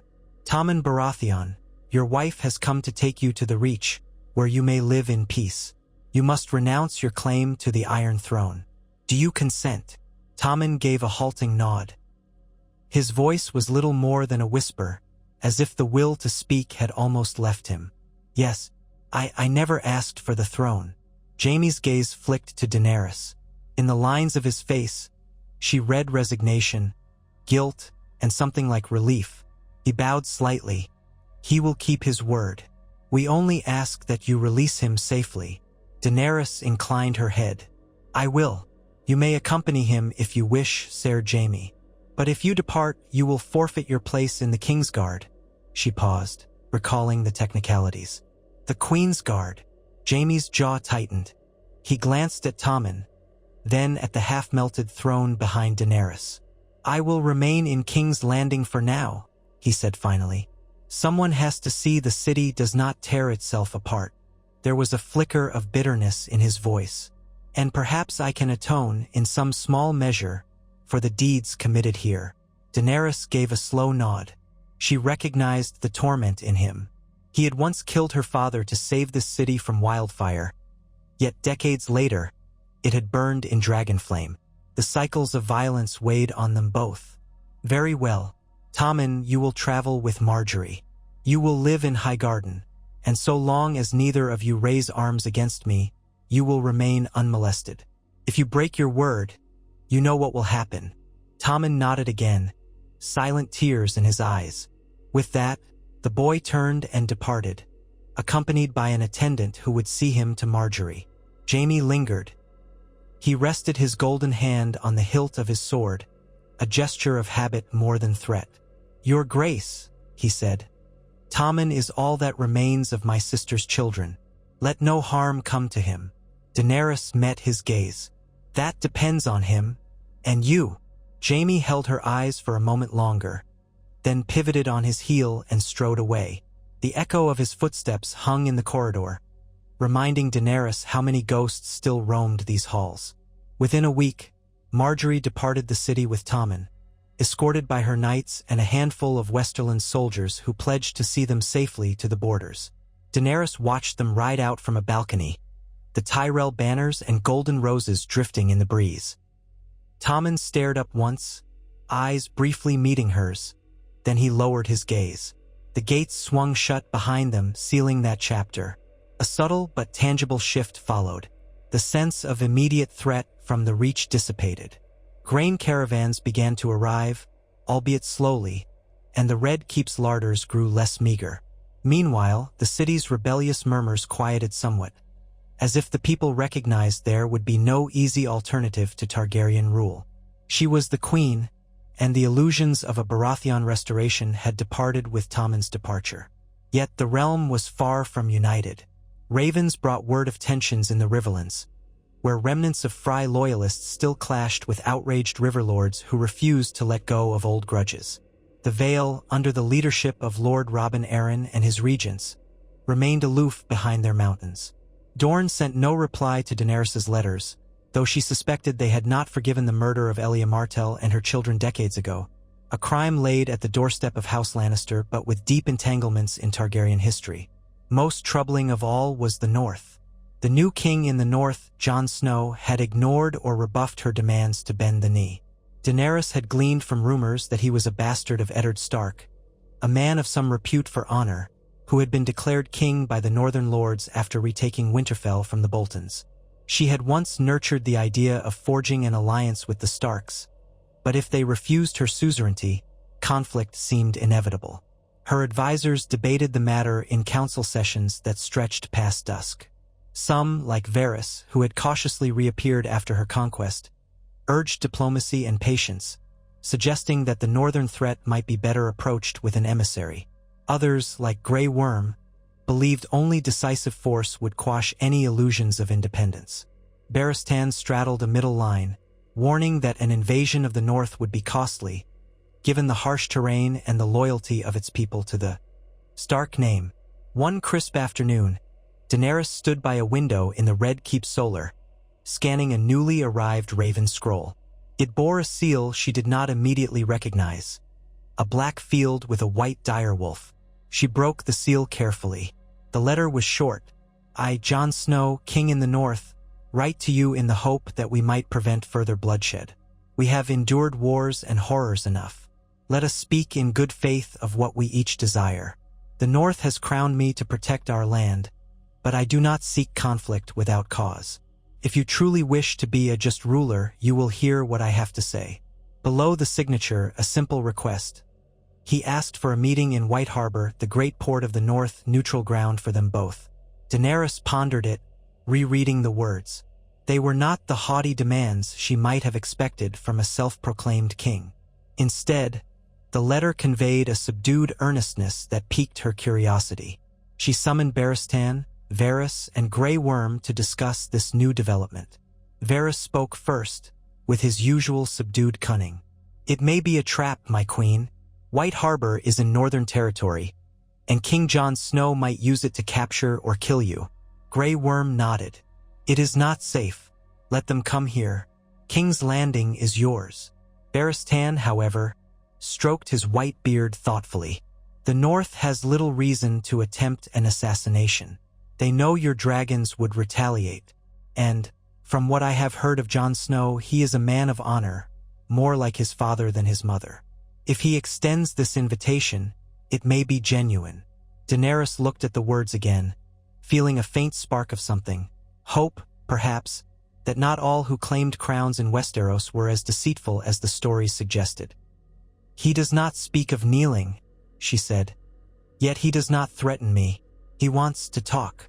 A cunning ruse, Varys said quietly, or perhaps a sincere gesture.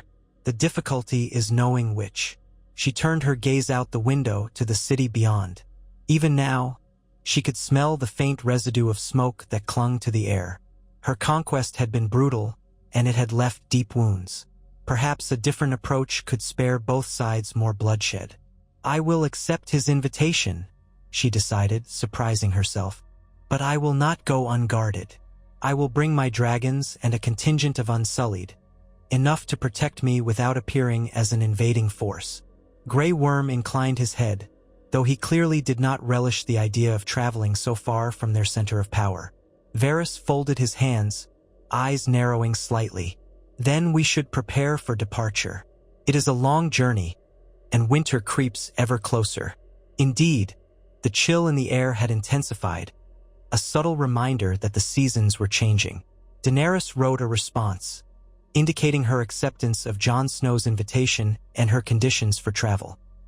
She sealed it with the three-headed dragon of House Targaryen and entrusted it to a swift messenger. Within days, the city was abuzz with news that the Queen herself would leave King's Landing. Whispers spread, carrying both hope and anxiety. Some feared the capital would collapse into rebellion the moment she left, while others welcomed the notion that the Queen might forge peace with the North, sparing the realm another war. She placed Ser Barristan in charge of the city during her absence, along with a small council that included Lord Daemon Lannister, so that the Westerlands would feel represented. She knew it was a calculated risk, but if she dared not leave her seat, she would never truly unify the land. On the dawn of her departure, Daenerys stood in the courtyard of the Red Keep, dressed in a heavy cloak lined with fur, a necessity if she were truly traveling north. Drogon loomed behind her, stamping restlessly. Viserion and Rhaegal circled overhead, their roars echoing across the city that still bore the scars of their fire. Grey Worm was at her side, along with a column of Unsullied and a smaller retinue of Westerosi knights who had sworn loyalty to House Targaryen. As she prepared to mount Drogon, Dario's absence struck her anew. She remembered how he had once been her ever-present shadow in Essos. Now the burden of forging alliances and subduing rebellions in Meereen fell to him, and though they exchanged letters, the distance felt immeasurable. She wondered if he would approve of her decision to leave her new capital so soon. Perhaps he would have teased her for it, or insisted on joining her. But all that was the dust of memory now. She glanced back at the Red Keep, at the black and red banners snapping in the wind. The seat of her ancestors. She had come so far for it, had seized it in a single night of terror. Yet she realized that controlling the Iron Throne was only the beginning of a struggle that might last years. She turned away, stroking Drogon's flank, then climbed into the saddle. "Fly," she whispered, her pulse quickening as she seized the reins. The beast launched into the sky, powerful wings churning the air. Below, the Unsullied would travel by ship up the coast, while Daenerys took to the skies with her dragons. The clang of armor and the shouts of men faded as Drogon soared higher. She felt the city fall away beneath her, glimpsing the grand chaos of King's Landing from above, the wide thoroughfares, the congested slums, the slender spires. Smoke still curled from some chimneys, but the fires of war no longer raged. She wondered how the people felt as they saw her overhead, a black silhouette against the pale morning sky. Fear, or hope, or both. When she headed north, the wind grew colder. Drogon shrieked, as if complaining about the chill. The flight would be arduous, so she planned to land at Rosby and then at Duskendale, where she had arranged lodging, leaving the rest of her escort to catch up by ship. Even so, riding in Dragonback for hours taxed her. The sky opened around her, infinite and pale, giving her too much time to think. She thought of the faces in the city, rebels, innocents, children. She thought of her father's madness. She thought of the vow she had made to be different. That night, she camped near Duskendale. Grey Worm and the first wave of her Unsullied arrived by land, having marched at a tireless pace to keep up. They made a solemn camp in the hills overlooking the bay. Daenerys walked among the men, offering a word here and there, mindful that these were her loyal soldiers who had followed her across the sea. Most spoke no common tongue, and she lapsed into Valyrian to greet them, thanking them for their devotion. The next day they continued north. Rhaegal and Viserion joined Drogon in the sky, their roars rippling across farmland and moor. As they moved up the coast, the terrain changed, growing rockier, the fields lined with low stone walls. The wind carried the taste of salt and chill.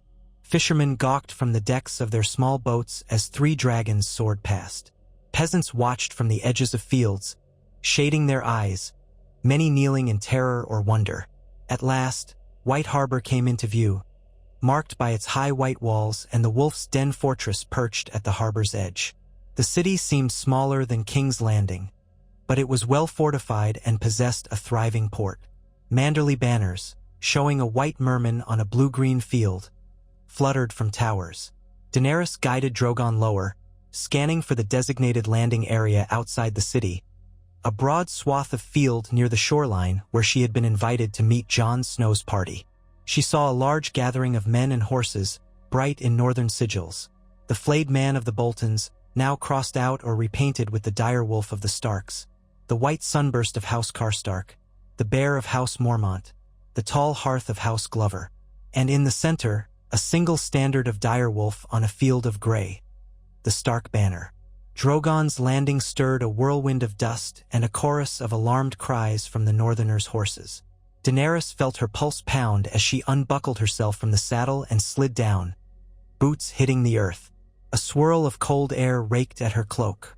Grey Worm and his honor guard arrived moments later, forming a protective circle. Rhaegal and Viserion touched down some distance away, watchful but not immediately threatening. Across from her, the northern host parted, revealing a tall, lean man with dark hair, clad in black and gray leathers trimmed with wolf fur. At his side stood a tall woman with red hair pinned in modest braids, Sansa Stark, Daenerys' guest, along with a muscular man with a burned face partially covered by beard, and an older man with a gray beard wearing Manderley colors. The man in black and gray had a solemn, thoughtful look, and eyes that seemed far older than his years. He stepped forward carefully, flanked by a handful of armed companions. Daenerys raised a hand to stay her unsullied, then walked forward to meet him in the middle ground, her heart taut with anticipation. "You are Jon Snow," she said. He inclined his head in a polite but terse gesture. "I am. You must be Daenerys Targaryen, Queen of the Seven Kingdoms." His voice carried that northern burr, slightly rough. He did not kneel, but he offered a measured respect. "I appreciate that you have come." She studied his features, seeing the lines of care or sorrow etched there. He seemed sincere though cautious. Behind him, Sansa Stark watched with sharp intelligence, while the other northern lords and ladies bristled at the sight of the dragons. "I came," Daenerys said, "because your letter suggested you would negotiate, not posture." Jon nodded slowly. "I do not seek war with you, your grace. The North remembers too many wars. But we also remember how quickly a foreign power can claim dominion and disregard our hardships. If you want the North's loyalty, you must earn it, not demand it." A faint prick of annoyance stirred within her. She was used to kneeling supplicants, at least in Essos, but she tempered her reaction. "The Iron Throne is mine by right of blood and conquest," she said. "Yet I understand that the North has its own proud traditions." Jon's jaw tightened. "We have bled more than enough for the ambitions of kings and queens we never asked for." His voice lowered, an edge of tension. "But our problem now is greater than thrones and crowns. Winter is here, truly here, and with it comes a threat that renders politics trivial." Daenerys had heard rumors of strange talk from the north. White Walkers, the dead rising.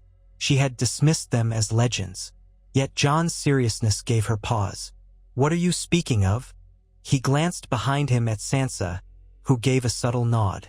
Then he turned to Daenerys again. "I speak of an army of the dead. I know how it sounds, but I've seen them. The Night King commands an army of whites beyond the wall. They march south." Skepticism warred with a distant memory in Daenerys's mind. She recalled stories from Jorah Mormont of strange happenings in the north. She remembered the talk of a war for the dawn.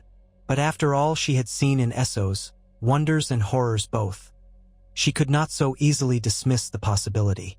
"You believe they are real?" He exhaled, a faint mist escaping in the cold. "I do not merely believe. I know. I fought them at Hardhome. I lost good men to them. If we do not unite, if the realm does not come together, none of us will survive this winter." Her stomach twisted as she recalled the Dothraki prophecy that spoke of a long night, of the dead walking. She had never taken it too seriously. Yet something in Jon Snow's eyes, the quiet conviction there, made her wonder. "And you propose what?" Jon cast a glance at her dragons, then met her gaze again. A truce. The North cannot kneel to you while we face extinction. But if you will lend your strength, your dragons, your armies, to fight the real enemy, then we can talk of crowns when the dawn breaks. Daenerys felt a swirl of conflicting emotions. She had come to Westeros to reclaim her birthright, not to wage war on mythical creatures. Yet she had not expected the real war to be so mired in petty politics either. Perhaps this was a test of her true purpose. "Why should I believe you?" He answered simply, "I can show you proof. We have ways to capture one of the whites. Bring it south for others to see. If you witness it, then you'll know. We can prove it to you, to every lord in Westeros." She exchanged a look with Grey Worm, whose expression remained impassive. Then she turned back to Jon. "Very well. If you show me, and I deem the threat real, I will commit my forces to fighting it." She paused, lifting her chin. "But in return, the North must recognize my authority when this war is done." Jon's eyes flickered with a tumult of thought. Sansa, standing behind him, set her jaw. At last he nodded. "If it comes to that, we can discuss. But first we must survive the winter. I'm not so certain we will if we do not stand together." They spoke further, negotiating details of how they might arrange an expedition to prove the dead existed. Sansa offered fewer words, but Daenerys sensed her watchful presence. Some of the northern lords grumbled at the idea of cooperation with a Targaryen, yet none openly defied Jon. The memory of how he had retaken Winterfell from the Boltons and led them to victory in the Battle of the Bastards evidently commanded respect. That night, she stayed in a lavish guest suite within the Manderley Keep in White Harbor. Though lavish by northern standards, still felt spare compared to the Red Keep. Grey Worm and the Unsullied kept a careful watch. Beyond the thick stone walls, the wind howled across the port, and the sound of waves crashing against the piers lulled her into a fitful sleep. She dreamed of an endless snowfield, broken only by the silhouettes of monstrous shapes lumbering forward. She dreamed of the Iron Throne frosted with ice, shards of it glowing faintly in a pale winter sun. And she dreamed of King's Landing again, alight with flames, her flames, and she woke with a start, heart hammering in her chest. In the cold gray light of morning, she joined Jon and the northern lords for a final discussion. They agreed on a plan for a small contingent to journey beyond the wall, accompanied by some of her men, to capture a single white if they could. An insane idea, but if the realm needed proof, so be it. Daenerys offered the support of her dragons for the mission, though Jon hesitated, uncertain if the dragons could endure the bitter cold of the far north. Before they parted, Daenerys found herself alone in a corridor with Sansa Stark. Snow tracked in from the courtyard, forming small puddles that servants hastened to mop. Sansa regarded Daenerys with an air of polite detachment. "You have come to treat with us," she said. "After taking King's Landing by fire and blood, should we assume you will do the same to any other city that defies you?" Daenerys held Sansa's cool gaze. "I did what I had to do to claim the throne that was stolen from my family. But I do not wish to burn my subjects. I wish to save them, even from threats they do not believe in." Sansa's lips parted, but she said nothing for a moment. Then she lowered her gaze. "My father once rode south, believing in honor and oaths. He was executed. My brother marched south and was betrayed at the Red Wedding. The North has lost faith in Southern crowns." Daenerys inhaled slowly. She understood the North's bitterness. "I cannot undo what happened in the past, but perhaps I can prevent something worse." Sansa studied her again, a flicker of empathy dawning in her eyes. "If you truly help us defend the realm from the dead, perhaps the North will see you in a different light. But I warn you, if you betray us, if you use our need to force fealty we do not wish to give." She shook her head. "I will not let the North suffer again for the ambitions of the Iron Throne." Daenerys lifted her chin. "I will not betray you, Lady Sansa. I have endured betrayal myself. I know its cost." And so they parted, leaving Daenerys with the sense that the alliance remained precarious. Jon Snow was sincere, but the North's scars ran deep. She would have to earn their trust not through words but actions.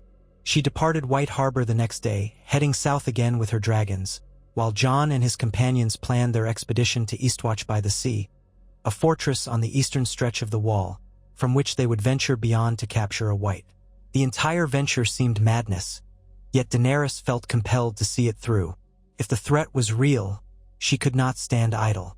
On her flight back, she stopped in the Riverlands to rest the dragons, landing near an abandoned holdfast. Grey Worm and her knights pitched camp. While there, she encountered refugees, villagers fleeing broken lands, seeking safety closer to the Crownlands or anywhere beyond the reach of bandits. Daenerys provided them with some food from her stores, mindful of how quickly resources dwindled. She urged them to head south to King's Landing, where at least the winter might be milder and some measure of aid available. As she spoke with them, an old woman gazed up at her with clouded eyes. "You freed slaves across the sea," the woman said in a trembling voice. "Can you free us from the storms and the cold? From the hunger?" Daenerys felt a pang of sorrow. "I am only one woman," she replied softly, "but I will do what I can." The woman nodded, though her face betrayed resignation. The lords and kings always promise. Yet winter still comes, and we bear the burden. Daenerys had no reply for that. She gave the old woman a small pouch of coins and ordered one of her soldiers to escort her to safety. That night, the wind was fierce, and Daenerys imagined a time when these scattered villagers might look to her for survival instead of conquest. She had once believed her dragons would be enough to unite the realm. Now she sensed the realm needed more than dragons. It needed leadership, compassion, a stability that might not be won by fear alone. Upon returning to King's Landing, she found the city braced for winter in its own ways. Although rarely as harsh in the south, the nights had grown crisp and the days overcast. The smallest of snow flurries occasionally danced in the air, a rarity for the capital. Barristan reported that order had held in her absence, though a few minor rebellions had been quelled. Lord Daemon Lannister had proven cooperative, focusing on rebuilding damaged districts. The small folk were not yet content, but the city no longer teetered on the brink of open revolt. Daenerys immersed herself again in the tasks of governance. She oversaw the distribution of grain from the Reach, ensuring that no single guild or lord hoarded it. She supported repairs to the city's walls and gates, some of which had been badly damaged in her initial attack. Work crews labored under the watchful eye of the Unsullied, building new wooden structures in the neighborhoods scorched by dragonfire. She demanded that the small folk be paid fairly for their labor, mindful of the promise she had made to shape a realm better than the one she had torn apart. But as the days pressed on, new letters arrived bearing disturbing news from the north. Rumors spoke of a fierce battle beyond the wall, of Whites and White Walkers, and of men narrowly escaping with proof. A captured White, some said, was being brought south to King's Landing to convince the lords of the realm. Daenerys's blood ran cold at the thought. If it was true, if the dead truly marched, then everything else paled in comparison. She sent ravens urging the Lord S of the Westerlands, the Reach, and Dorne to attend a great council in King's Landing to witness this proof of an otherworldly threat. She could not be certain how many would come, but if the fate of humanity hung in the balance, she had to try. Weeks later, the great parley was arranged in the Dragon Pit, a ruin atop Rhaenys' Hill, once used by Targaryen kings to house their dragons in the days of old. Now it was a crumbling amphitheater. Daenerys chose it because the Red Keep's throne room felt too fraught with memories of blood. Also, if the White proved violent, the open space of the Dragon Pit offered less chance for it to wreak havoc on the city. She arrived with her retinue, including Barristan, Grey Worm, and a handful of knights. Varys hovered somewhere in the background, quietly observing. The stands of the Dragon Pit slowly filled with lords and ladies from across the realm. She spotted Margaery Tyrell, accompanied by a pair of her bannermen. Lord Daemon Lannister stood with a small contingent from the Westerlands. Even a few Storm Lords had come, though none with a particularly commanding presence. From Dorne, a delegation of minor nobles, sullen and silent. No great Martell had come, Perhaps they were all dead or in hiding. Jon Snow arrived last, bringing an escort of men who showed the wear of a hard journey. Among them, Daenerys recognized the tall shape of Tormund Giantsbane, a wildling, and the solemn figure of Jorah Mormont, once exiled. Her heart twisted at the sight of Jorah, remembering how she had banished him for his betrayal, later forgiven him in Meereen, and now saw him returned once more. The tension in the air was so thick it nearly stung her eyes. Jon Snow had a large, crate-like box hauled forward by 4 men. Chains rattled within. The gathered lords muttered among themselves. Daenerys stood at the center of the arena, shoulders squared. She glanced around, spotting nervous faces, some wide with skepticism. "Lords and ladies of Westeros," she called, her voice echoing off the ancient stones. "You have heard tales of war and conquest. You have seen the iron grip with which we seize thrones. But this day is about something far greater. We are here so that you may witness a threat that puts all our wars to shame." Jon gestured to his men. One stepped forward, unlocking the chain that secured the crate. Another removed the wooden pin. Slowly, cautiously, they lifted the lid. Silence fell over the dragon pit, a silence so absolute it felt as if the world held its breath. A moment later, a figure burst upward, pallid and emaciated, eyes glowing with an eerie blue. Its flesh hung in strips from a face contorted in a rictus grin of death. It lunged forward, jaws snapping, arms grasping for any living flesh. A collective scream or gasp rose from the onlookers, some scrambling back in horror. Even Daenerys felt a chill seize her heart.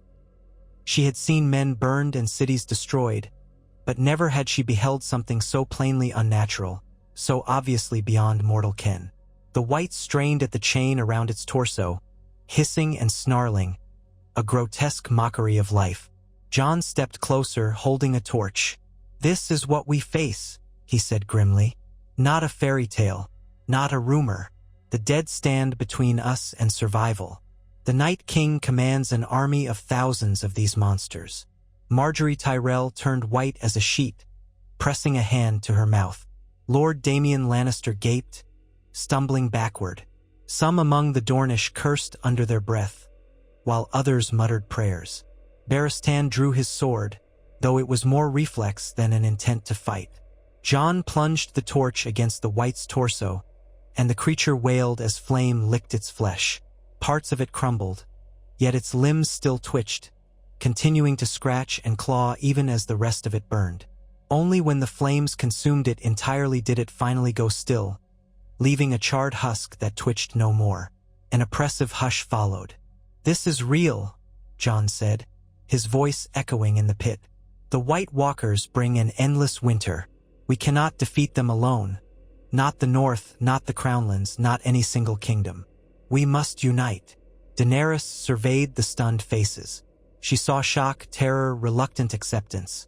Even the hardest men in attendance could not deny what they had seen. She stepped forward, drawing breath. "You have all witnessed the enemy. Will you fight alongside me and the forces of the North?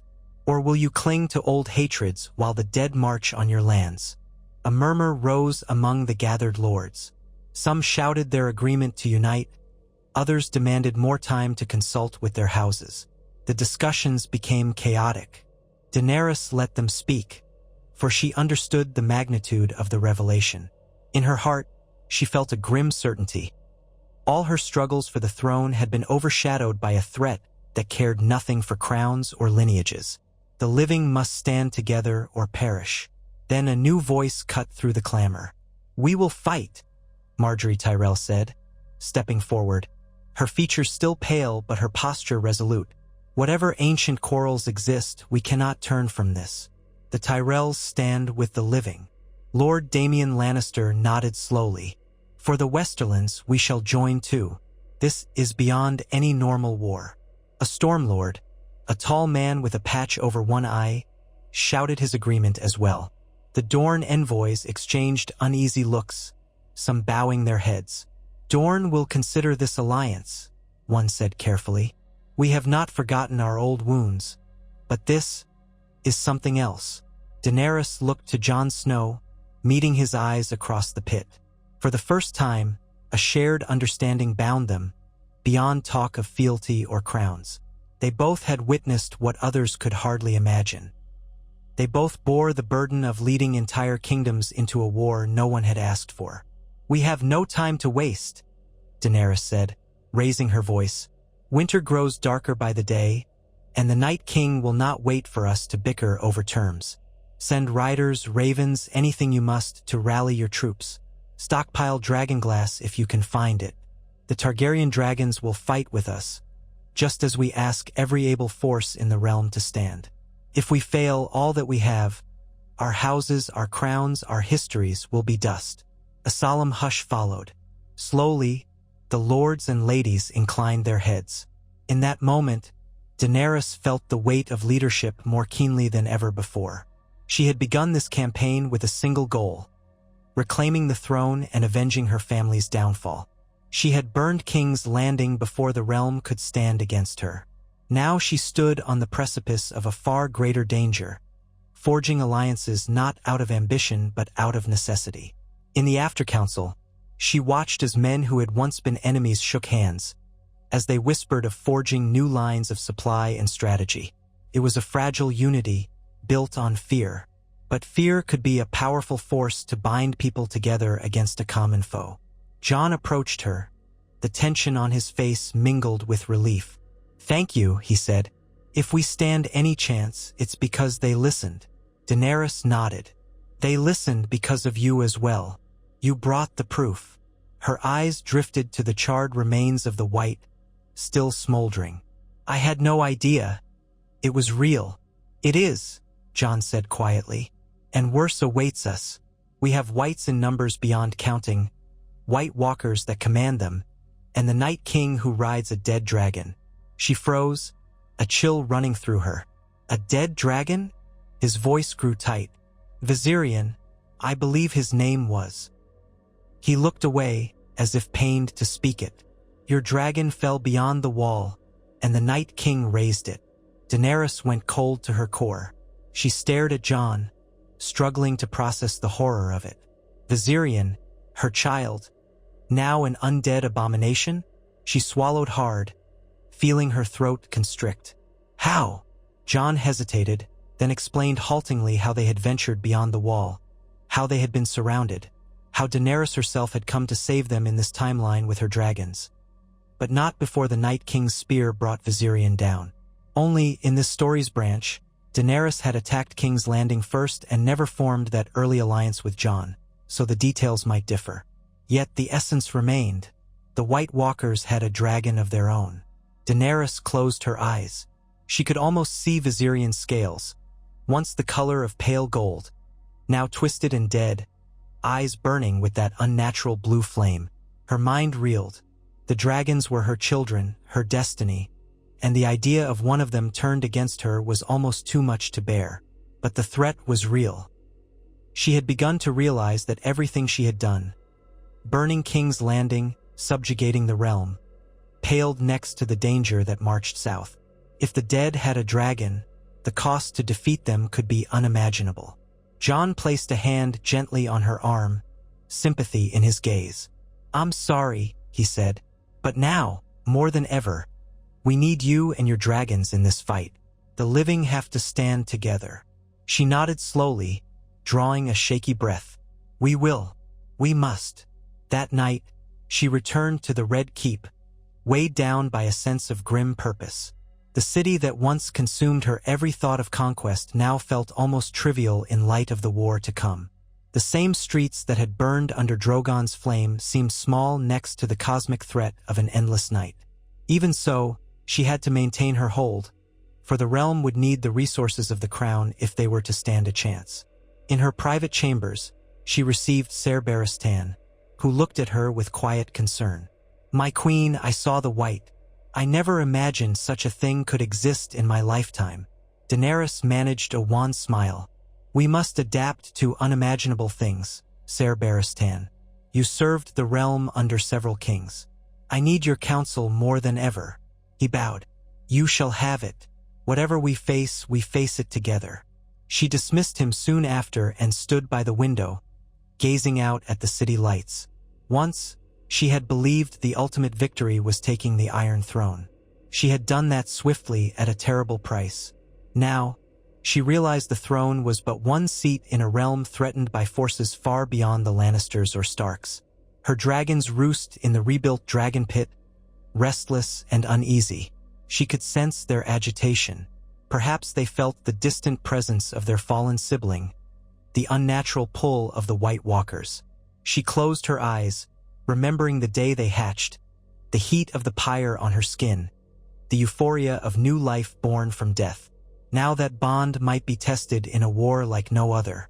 In the days that followed, King's Landing became a hive of preparations. Armies mustered, wagons loaded with supplies for a march north. From the harbor, ships bearing Targaryen banners prepared to ferry men and equipment. Lords from the Crownlands and the Westerlands pledged knights.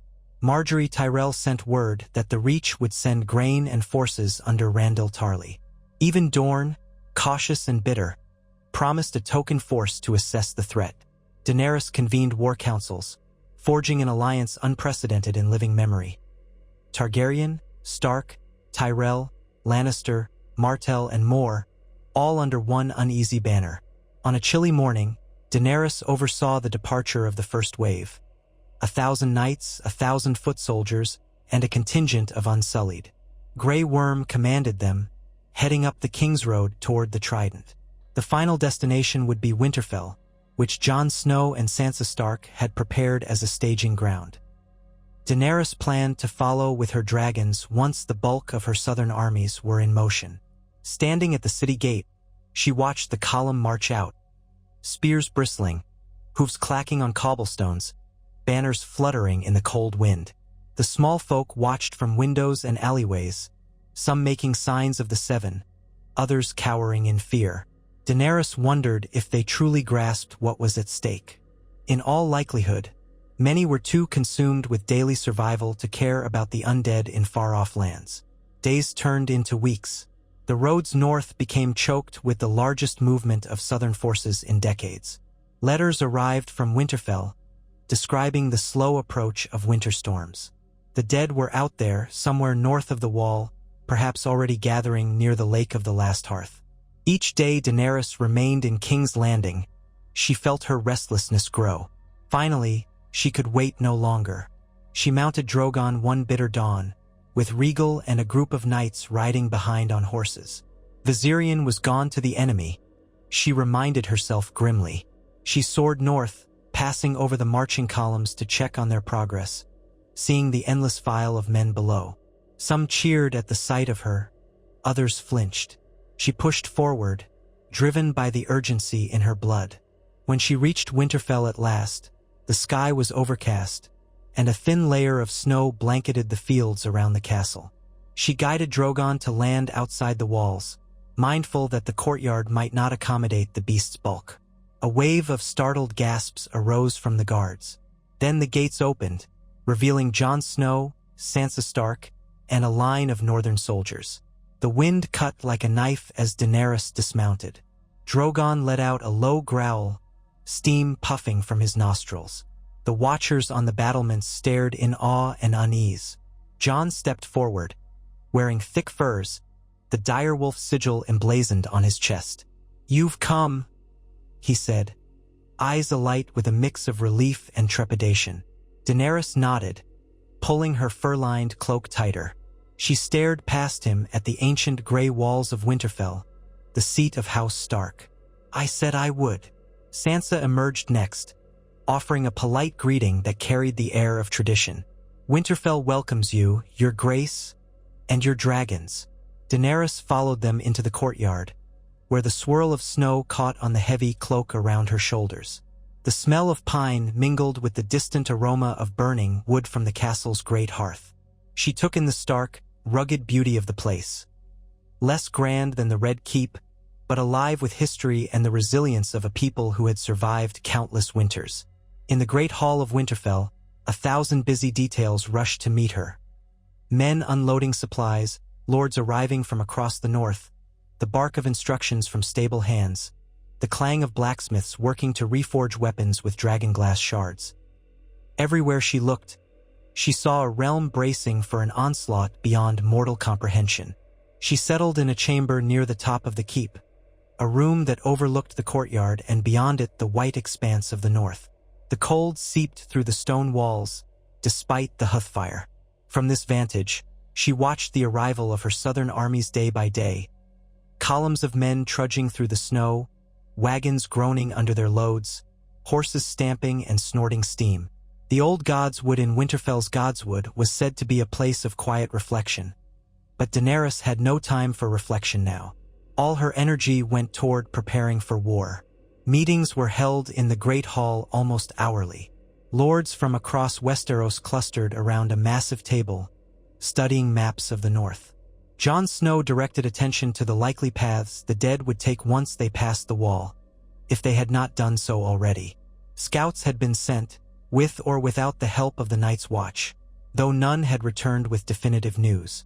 Sansa offered insights on local terrain, while Marjorie Tyrell had sent a representative, Randall Tarley himself, who spoke in clipped, no-nonsense tones about flanking maneuvers.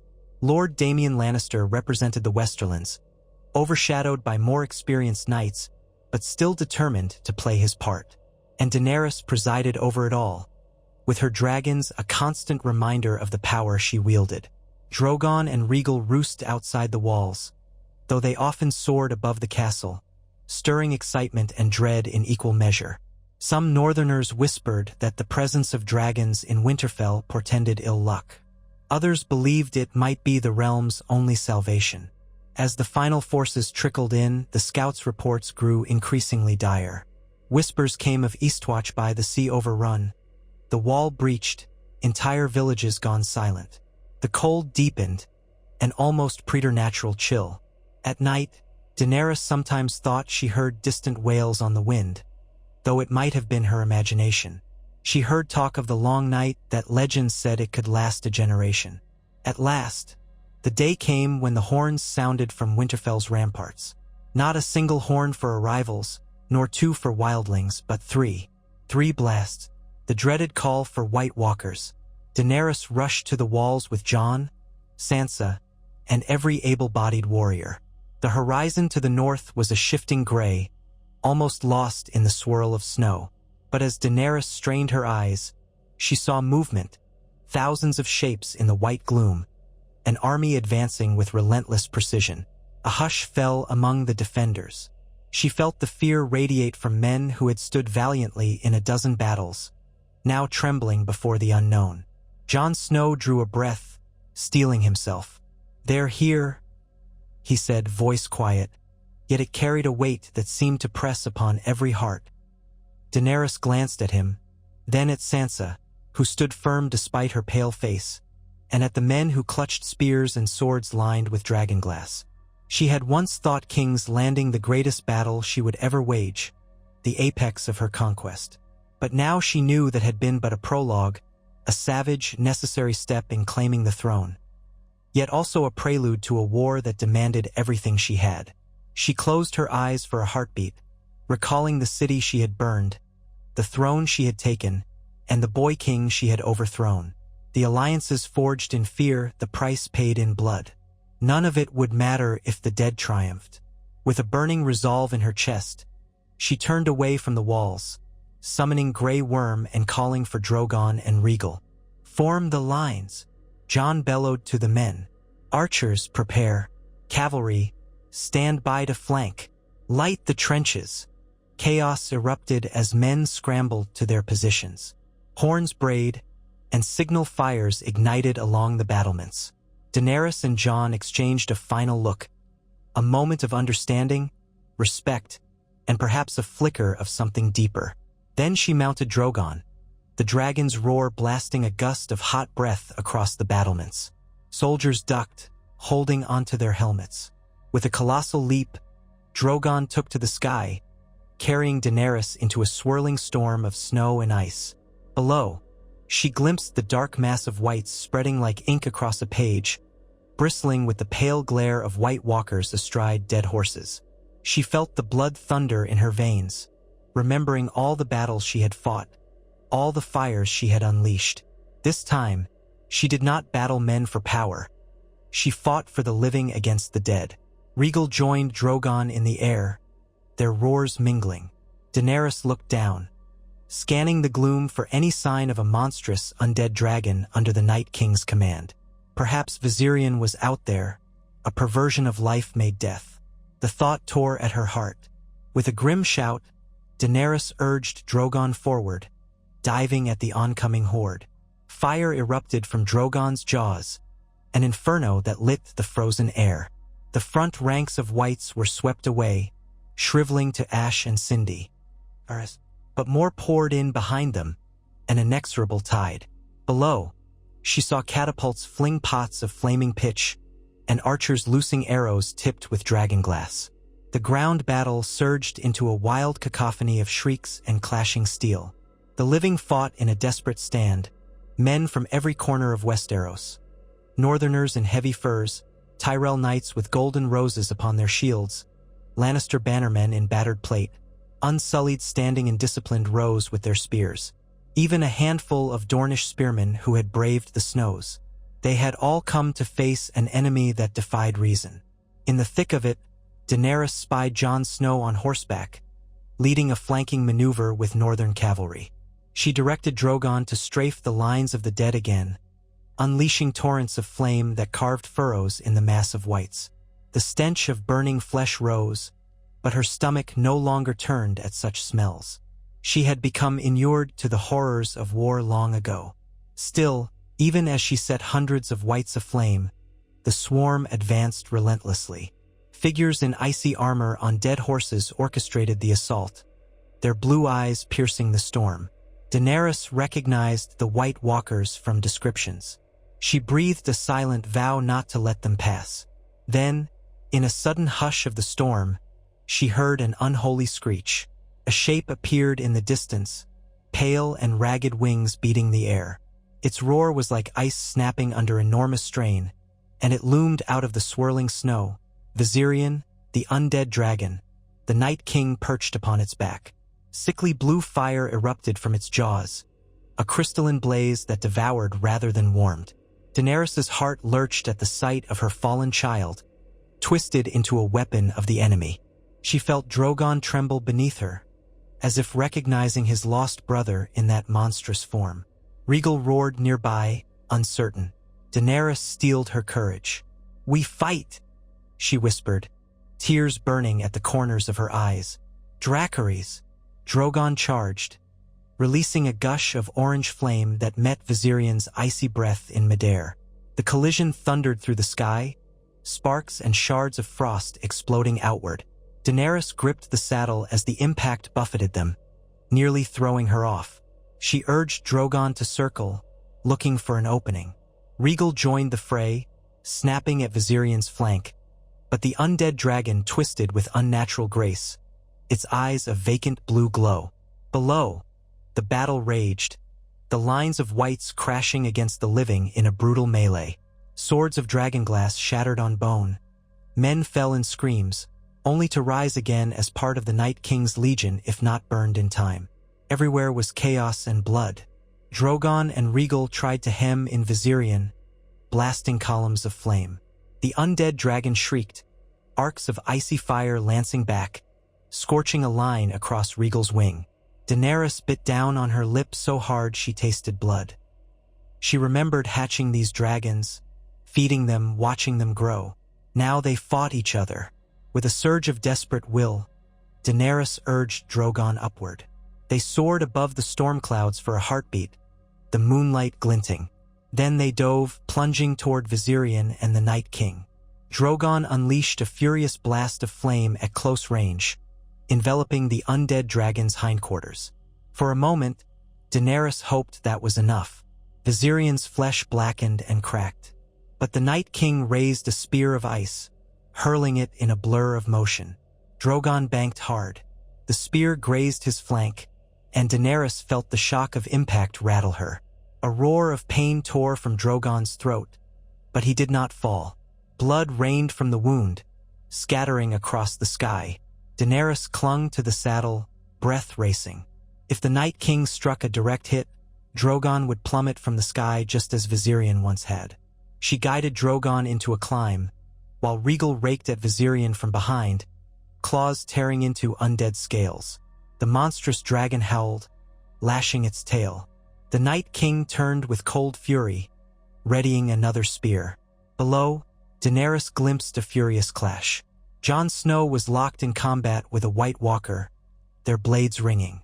Grey Worm led the Unsullied in a valiant push, but the Whites pressed in from all sides. The trenches of fire still burned, hemming the undead in somewhat, but the line would not hold forever. The final stage of the aerial duel came in a blur. Rhaegal sank teeth into Viserion's neck, pinning the undead dragon for a heartbeat. The Night King hurled another icy spear, impaling Rhaegal's throat. A roar of agony tore through the clouds as Rhaegal tumbled away, blood trailing behind, vanishing into the swirling storm. Daenerys cried out, horror scorching her mind. That moment of distraction nearly cost her. The Night King turned his attention to Drogon, preparing a new weapon, a spear formed from swirling ice. With savage resolve, Daenerys spurred Drogon forward, flame bursting from Drogon's jaws as they charged. The wave of dragonfire crashed over Viserion, engulfing the undead dragon's head and the Night King himself. For an instant, Daenerys held her breath. Would it suffice? A shape emerged from the inferno, blackened but still moving. The Night King raised his spear, and then Viserion's ruined wing gave way. The undead dragon lurched, unable to maintain flight, its flesh torn away by the unrelenting flames. With a final shriek, it spiraled downward, the Night King still mounted, vanishing into the blizzard. Daenerys watched in a daze, half expecting them to rise again. But the swirling snow swallowed them, and she did not see them re-emerge. Breathing hard, she circled the battlefield, searching in vain for Rhaegal. Instead, she saw a swath of Whites continuing to flood the lines, though many had collapsed when the White Walkers controlling them were slain by dragonglass or obsidian arrows. The living were winning in some pockets, losing in others. She saw Sansa Stark atop the walls, directing archers, her face set in grim determination. She saw men from the Reach fighting alongside Grey Worm, forging an unlikely unity. She saw dwarfed shapes of wildlings and northerners, side by side with Lannister men. All the great houses, once locked in endless strife, now bled together. With vengeance and heartbreak fueling her, Daenerys guided Drogon into another dive, igniting more Whites in a sheet of flame. The lines of the dead began to falter. The White Walkers had mostly fallen or retreated in disarray. The Night King was gone, dead or lost. Without their masters, many Whites dropped to the ground, inert. Others flailed aimlessly. Hours passed in a blur of battle. At last, dawn broke over the horizon, revealing a field of carnage unlike any Daenerys had ever witnessed. Thousands of corpses lay scattered. Snow drifted over mounds of bodies. The living, fewer in number, wandered through the devastation, searching for survivors, finishing off any still-moving Whites.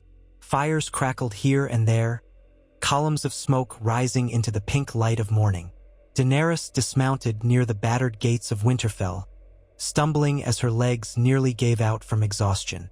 Drogon collapsed to his side, panting, his wounded flank bleeding sluggishly. She pressed a hand to his neck, murmuring soothing words, tears glistening in her eyes. "You fought bravely," she whispered. Jon Snow appeared, helmet missing, hair matted with blood. His face was stark and haunted, but relief shone there. "The dead have fallen back, or collapsed. We can't find the Night King's remains. He fell," Daenerys said, voice raw, "but I do not know if he was truly destroyed." Jon's jaw clenched. "We'll search. The important thing is that the main host of the dead is broken. For now." Daenerys nodded, though grief pulled at her. "Rhaegal fell," she murmured, and Jon's face contorted in sorrow. She saw him glance at Drogon's wounds. "And Viserion burned away." Jon exhaled, shoulders sagging. "I'm sorry. You lost so much today." She wiped her eyes, refusing to let the tears fall. "We all did." She looked around, seeing the hundreds of men picking their way through the bodies.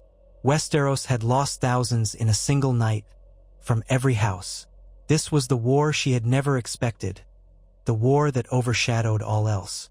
Then she saw Sansa approach, limping slightly, flanked by men of House Stark.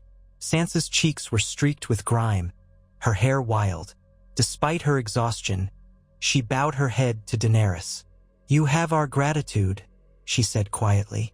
"Without your dragons, we would not have survived." Daenerys managed a weary nod. "We survived together." Sansa drew a shaking breath. "If this was but a taste of the horrors beyond the wall, then the realm owes you far more than we can say." Jon gazed over the devastated field, eyes distant. "The dead may rise again," he said, his voice heavy, "but we have proven we can stand united." Daenerys thought of King's Landing, how she had seized it in a hail of fire and fear. She remembered the vow to break the cycle of tyranny. She had committed atrocities for the sake of reclaiming her birthright, and many in Westeros still feared or hated her. But after tonight, perhaps they would see her differently. Perhaps they would recognize that she had fought for them, bled for them, lost her dragons for them. She looked at Jon, feeling a shared bond forged in the crucible of battle. She had conquered King's Landing before meeting him, but now they had met in a war that redefined everything. The Game of Thrones seemed so small next to the war for the Dawn. Her eyes slid to the horizon, where the pale morning sun touched a field of corpses and drifting snow. "We have much to rebuild," she said softly. "The realm, this castle, our hopes for a future beyond war." Jon met her gaze, weariness etched in his features. "If we stand together, we can rebuild anything." She nodded. For the first time in many years, she felt a genuine flicker of hope, tempered by the knowledge of what it had cost. The Targaryen queen who had burned King's Landing now stood among the battered survivors at Winterfell, forging a new unity born of fire and ice, of fear and resolve. In that moment, she realized something vital. The Seven Kingdoms had long been fractured by ambition and betrayal, but if they were to endure, they had to become something more. The dawn that rose over the blood-stained snow might yet herald a new age, forged not by a single conqueror on Dragonback, but by a realm that chose to unite in the face of annihilation. And so Daenerys Targaryen, who had once claimed the Iron Throne with ruthless speed, found herself at the threshold of a greater challenge than any mere seat of power. She had paid in blood and guilt for her reign, and still she stood, not as a queen of ashes but as a queen of the living, side by side with those who had once been her foes. The future lay uncertain before them, but it was theirs to shape, if they had the courage to stand as one, facing whatever terrors winter might still bring.